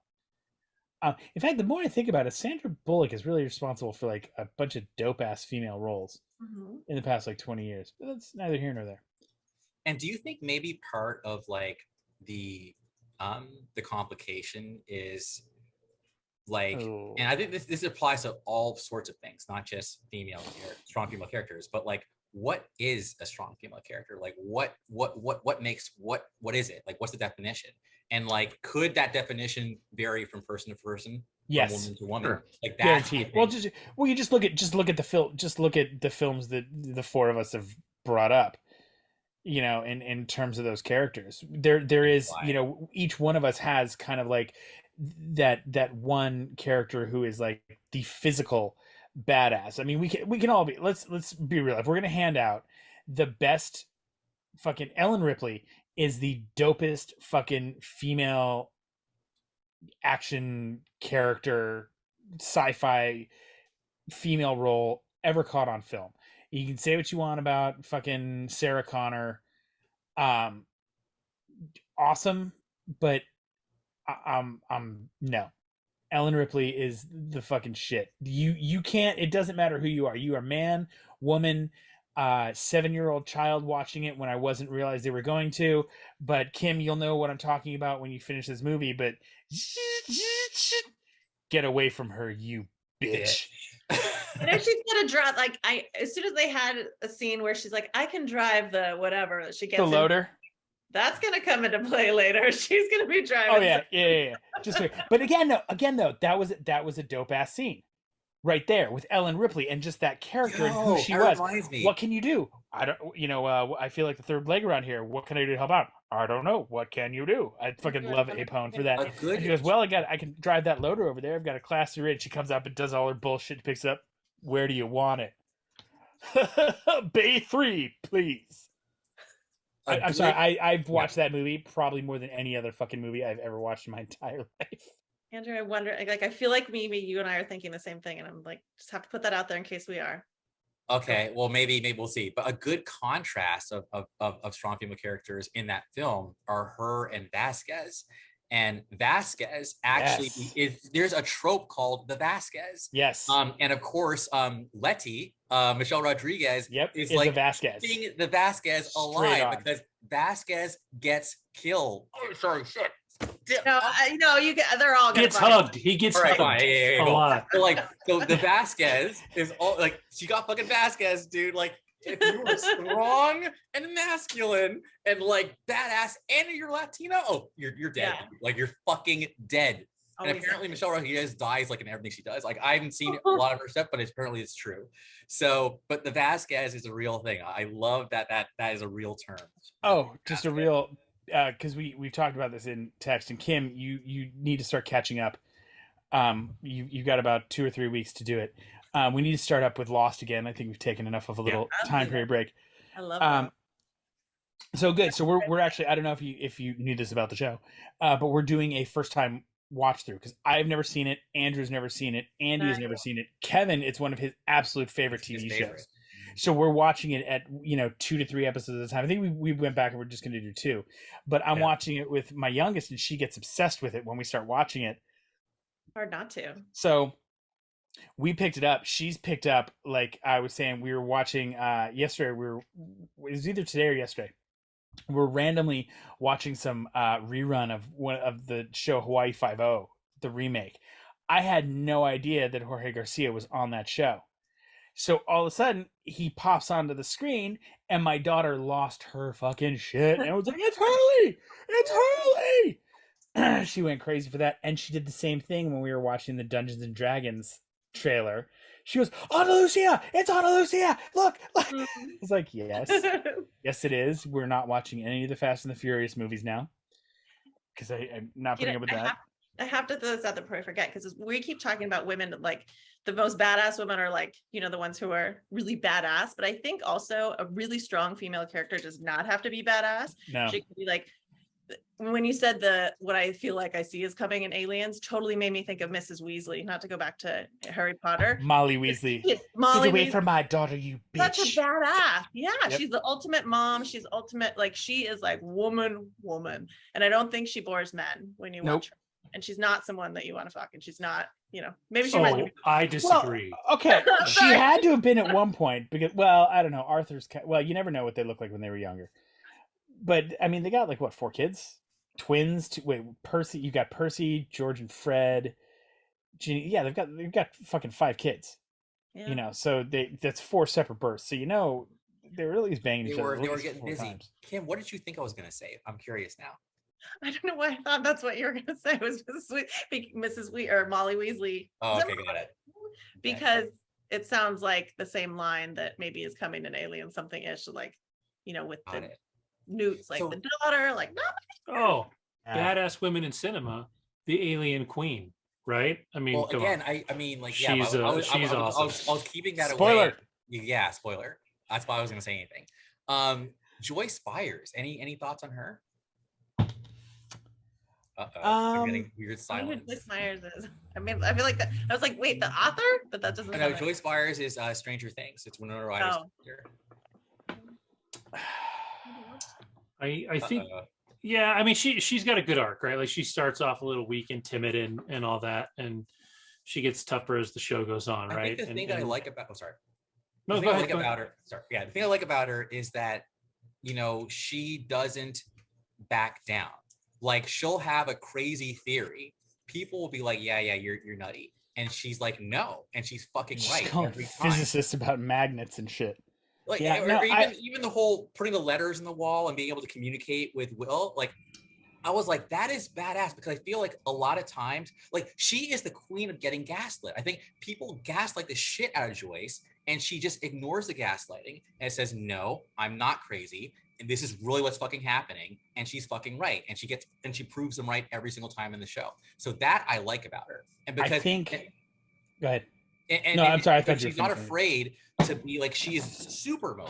She's like, oh my God, Willa. Like she's frazzled, she's scatterbrained, but she's fucking right. And that's what I like about her. She's like, she's real, she's vulnerable, but she doesn't back down. And I think that to me is also strength. And I do think that she is a big part of why that show works, in my opinion. No. So my opinion on Joyce changed, and it wasn't just from character growth. In that first season, Joyce annoyed the shit out of me. I understood she was like, the freaked out mom who doesn't know where her kid is. And I love the not giving up and putting up the letters and doing all that. Like, I totally agree with you. Season 2, a little bit better. Season 3, the stuff with Hopper, where we start it starts getting more and more interesting. Season 4 is, I think, where Joyce really does finally shine with that. Where I think this is why I think, because of everything that she's already been through, Murray was very quick to jump on a plane, yes, and fly out to California, because I think Murray is in that show specifically a very slept on character by a lot of people. I think Brett Gelman does it absolutely perfectly, and I think he's the first person in that film that isn't telling her she's wrong because she's the frantic mother. Yes. He's telling her she's wrong because it's a crazy fucking theory that she's got going on with the whole Russian thing and getting communicated. Like it's fucking nutty bananas. So he goes, okay, you know what? Joyce has been right all these other times. Let me fly out to fucking California and let's roll with this. Exactly. Whereas Hopper, everybody who deals with Joyce, you could tell is that, she's that crazy mom. She's, her son was missing. Joyce, she's a single mom of 2 kids. That kind of whole fucking vibe. And I think Joyce finally transcends that. And I think Murray's a big, a big function of that, or not a big function of it, but the example that we see of, okay, you know what? People are going to take Joyce seriously, even if it is just this fucking nut burger. And one thing I'll just say, even in my own life, when someone is really insistent, like if I might dismiss something, but they're like, no, like I'm fucking right. I do listen. I'll go, okay, Oh, yeah. let me see what this is about, because it's like, and I it takes strength, because I think that when you doubt yourself, you can just go, okay, yeah, maybe you're right. I'm crazy. I'm just gonna go away, And I think that I don't think we should discount the strength it takes to persist when everyone's telling you you're crazy, but in your heart of hearts that you're not. And I think that that's something, I do think that makes a great character, male or female, right? correct. But I do think I've gotten the impression, just from people I've talked to or whatever, and maybe it's a generational thing, but I've gotten the impression that maybe be socialized. I feel like as boys might get are more socialized to stand up for themselves. I feel like. Oh, yeah, no. Well, there you go. So that's why I said it delicately, because I don't want to sound like I'm being stereotypical here, but that's why I'm calling it out for Joyce and saying that I think is strength, and I think that's why I'm acknowledging it. Yeah, I think some of that is changing, but that whole young boys versus little girls, like that is back in our day. Hell yeah. Oh, straight up with most fucking deaf. There we go. Like, who just farted? That was a truck going by. I was like, I know. Crap. Good Lord. Yeah. Is this the most sociological we've ever gotten on APNC? I would think so. Probably. Yeah. Look at that.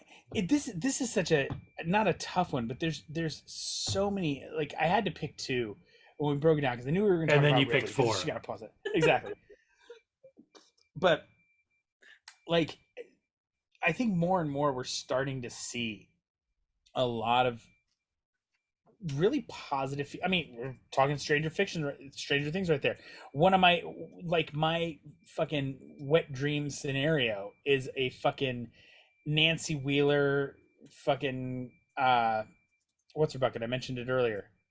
Sarah Connor crossover. I would love to see the two of them with fucking shotguns like that, just fucking killing shit. I don't give a fuck what. Just give me Linda Hamilton and that actress and just kill zombies. I'll just watch that for an hour. Like, that was fucking great. Even though it's a tiny little part. Tig Notaro coming in to replace Chris D'Elia in fucking, what is it, Army of Zombies, or Zombies of, this movie sucks except for like 20 minutes and 3 different actors. Tig Notaro was fucking great in that, and it's just this tiny ass little role. We're starting to see. I'm such an idiot. Michael Burnham on Star Trek Discovery. She's amazing. She's strong. Hell, even what's her name? Michelle Yeoh on Discovery as well is strong as well. Speaking of Michelle Yeoh, has anybody seen Everything Everywhere All at Once? I need to see that shit. Yes. Yeah, okay, same. From the minute I saw the trailer, like 3 months ago, I saw the trailer for that. I was like, oh, this movie looks fucking insanely dope. Lands on streaming this month. It does, but it's also coming back out. It's also getting a second shot at theaters, I think, right now. Extra minutes, I think, as well. Is it? Mm-hmm. That is one that I actually want to try and get to see in the theater. They say it's better in the theater. Really? I'm sure it is. I'm still not see it in the theater. I might see it tomorrow, baby. Apparently, nice. AMC right next to me has it at 3:00, 6:30, and 9:45, baby. I'm gonna do this shit right now on my fucking app. Thank you for that reminder. Who said that? Kevin. Kevin, thank you, Kevin. Yeah. Well, you brought it up though with Michelle Yeoh, so fucking awesome. But I think Hollywood is starting to realize a little bit. And see, I think Andrew, somebody made this point. I wanted to comment on it earlier. The idea. Oh no, it was Kim. She was saying like that idea that it's always been like you can't have a strong female lead and still have men and boys without over sexualizing the female. I.e., let's just look at the only example coming to my head right now that's concrete is like Red Sonja. The fucking Conan the Barbarian girl movie. Bridget Nielsen. Exactly. Here's the thing: she actually kicks ass in that fucking movie. but they've got to put her in little clothes. She's got to have a level, like, and I know part of it is just the time and the tropes and the way it worked, blah blah blah. But I think Hollywood is finally seeing that female-driven movies with female, actioners, for example, or thrillers with females in the leads are financially bankable, and you're gonna make money. So we're gonna start seeing a lot more of it. I don't know what I'd attribute that to. That's not anything that's ever, I don't want to say bothered me, but that I've ever looked at as like a weird thing. Like when I've seen, like, perfect example, Ripley. Ripley was just a fucking badass, and frankly, I never went back to those movies for the alien. I went back for Ripley. Yeah. I went back to see what fucking Sigourney Weaver was gonna fucking do to kill the fucking aliens, not the aliens themselves. Because once you get past aliens here, once they're really out and about and you see a shit ton of them moving around and everything else, I don't want to say the mystique of of Giger's alien is gone, but it almost doesn't matter the way it did in the first one. Like they were they used the xenomorph very, very sparingly. You only you only actually, I think in Alien you only see At the end. the full body. Yeah, it's like 30 seconds on film. The rest of it's all just amazingly done. But I think we're gonna continue to see more and more female led, driven, and just star projects, because, like I said, I think Hollywood has finally woke up and said, okay, we can make some money. Well, and I think the next thing too is stronger, or more participation with female directors. Yeah. For as much as I hate, for as much as I really do hate Wonder Woman 84, like Patty Jenkins getting her name out there and directing stuff is a big deal. What's her name? From Chloe House. Chloe Zhao from Eternals. Oh yeah, Chloe Zhao from Eternals. But who's the one that just split up with Jason Sudeikis? Olivia Wilde. There you go, Olivia Wilde. Like she's directing some stuff. Like she's getting out there, and she seems like she's moving out of acting and getting into creating her projects, which I think that's the next step in female representation, is getting women that have the I don't know if autonomy is the right word, but are getting the control over their projects, their stories. Yeah. They're getting more scripts, more stories that are written by women, directed by women, starring women, and that's where that next jump is.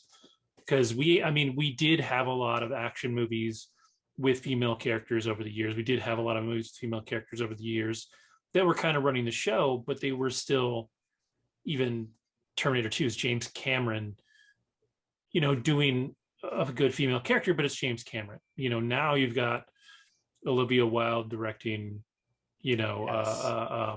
Florence Pugh and all this. So, times they are a changing, I think. So. Oh, there's another, while we're on the subject of strong female characters that you will love to hate. Jane Lynch. Oh yeah, in Glee. Yes. Sue Sylvester is. Oh my God. And for that matter, in Miss Maisel, her yeah. character is incredibly unlikable in that. Yeah, like she's great. Like she's just so that show alone, Miss Maisel. You fucking love Midge. Yeah. You want to talk about just a ballsy take charge female character? Well, and that's another female-led project too, because what's her name? Girls. Whose name? It's hyphenated 3 times. Yeah. But I love her. Go ahead. It's funny you say that, because literally when I was doing what I need to do, I was thinking that's why I love science fiction, because I like when you watch the credits for like Picard and Discovery and even Strange New Worlds, you see so many more women like in the credits, right? And I'm like, so then I'm thinking to myself, man, science fiction, they always get it right. And Marvel Studios, I think, is also, this whole phase 4, I will say, it's been very much more female driven, than before. So then I was saying, yeah, sci-fi, we're awesome. But then I was thinking about Miss Maisel. So I was like, no, Andrew, maybe it's because you like sci-fi, so that's why you're only seeing it in sci-fi. But I don't know. Part of me still think, I think sci-fi has always been Well, on the it's cutting because it's edge. more open-minded, right? Like, Yes. anyways, like it's Yes. future. But it's funny that you talk Explore. about Star Trek and women on Star Trek because a lot of people don't know or forget that, speaking of powerful and strong women, you wouldn't have Star Trek without Lucille Ball, Yes. Oh yeah. right?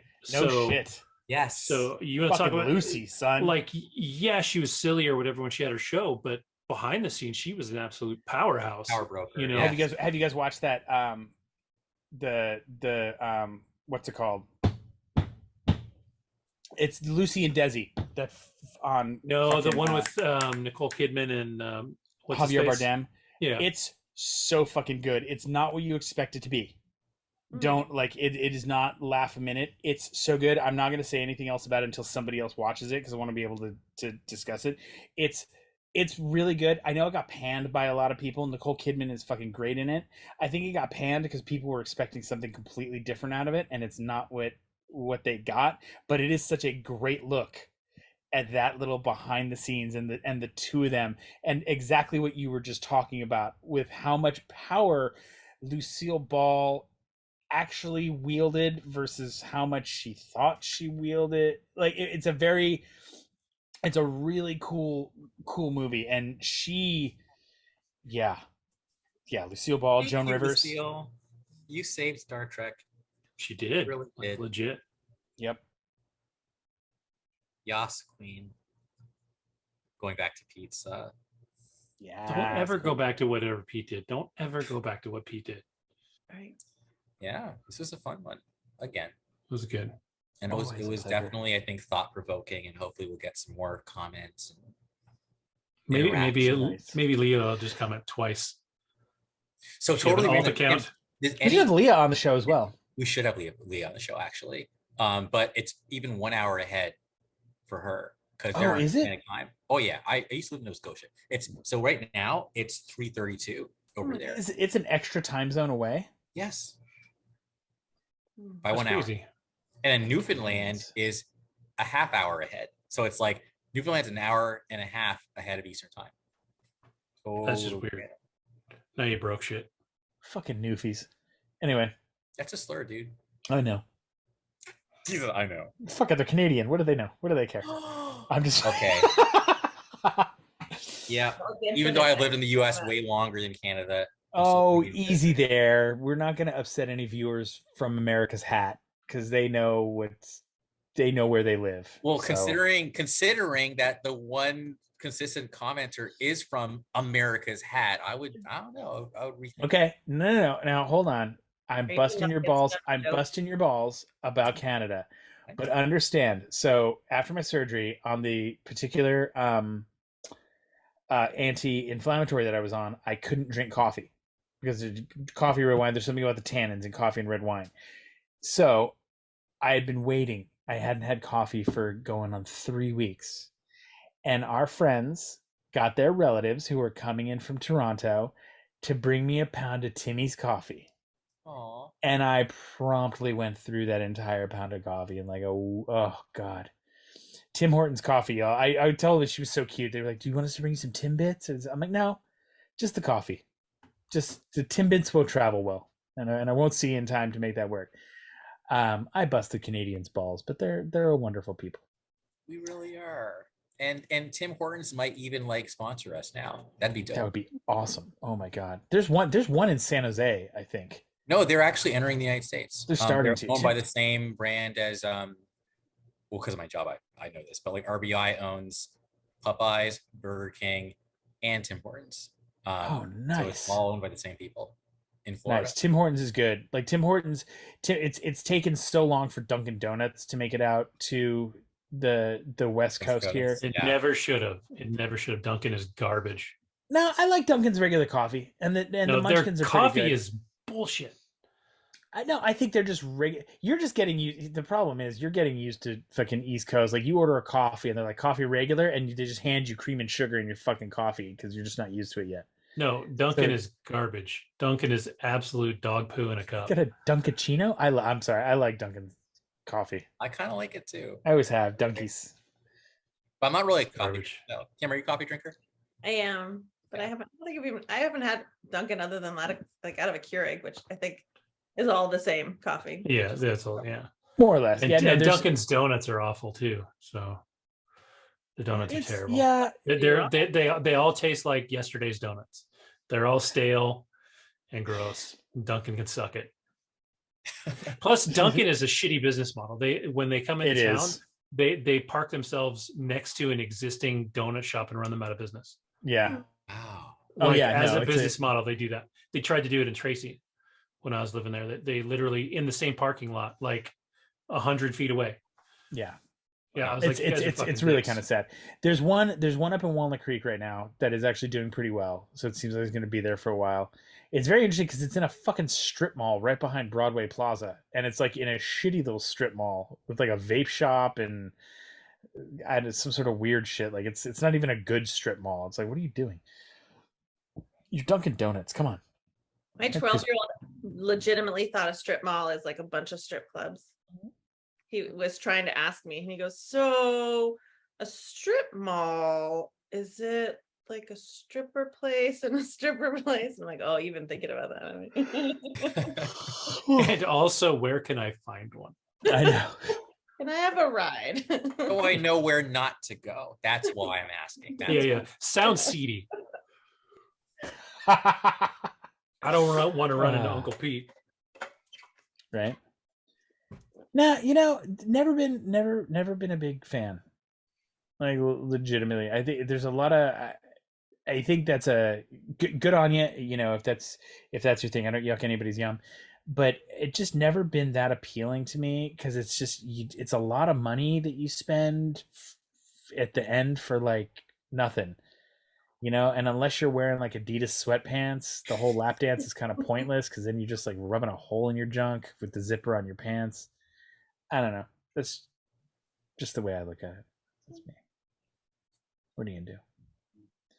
So subscribe, like, comment, give us some feedback. Leah, I would say we'd have you on, but since you live at Canada's dripping tip, you're like Andrew's face like a dripping tip. What? No, we'd love to have you on. We'd adjust that because Leah seems like she'd be a good bird to have on with Kim too. So stop saying chicks, and I'm just saying bird. You guys have grown up in my ass. No, but this has been fun. Even though Andy's not here, that was the one thing I meant to do it last time, but it was just Kevin and I. Because Kim wasn't on. We do. I mentioned it in a group text. Our general consensus is that we love Kim on the show. I've loved Kim since we were in high school. But to make it official, we need to vote whether she is a regular cast member or if she's just going to be featuring.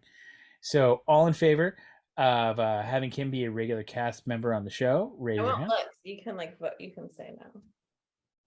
I'm not voting just because somebody has to vote against her, but it's 2-1. So no, it's of course it passes. Motion secured. Kim, you are officially a cast member of the All Pop No Culture podcast. I'm sorry, and we'll send you the tithing rules later. Yeah, I'll tell you my size for my satin jacket. Oh yes, I like that. Satin jackets, that would be the shit. Fuck it. Have a week. Good night. Sleep well. Hasta Winnebago.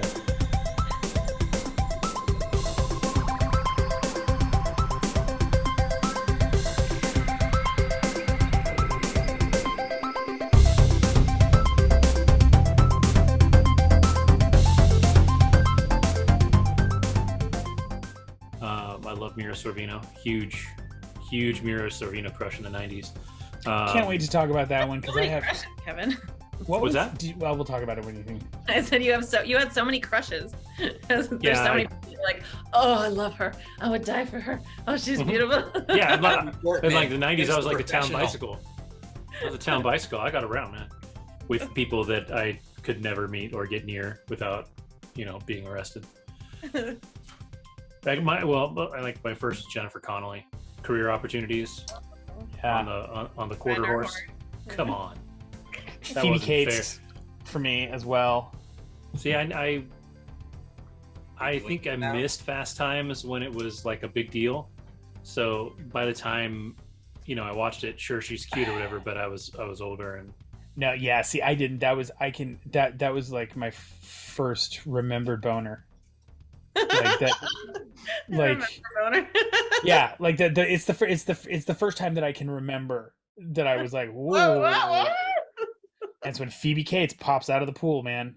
When dude's in the bathroom just spanking it, and just the music that's playing, and she pops out, and just the whole, like, the way she undoes her top. It's just the whole fucking deal. Yeah. Yeah. Memories. All Alone in the Moonlight. For the record, I wasn't going to go there, but I'm glad you did. Dude, I can't fight it.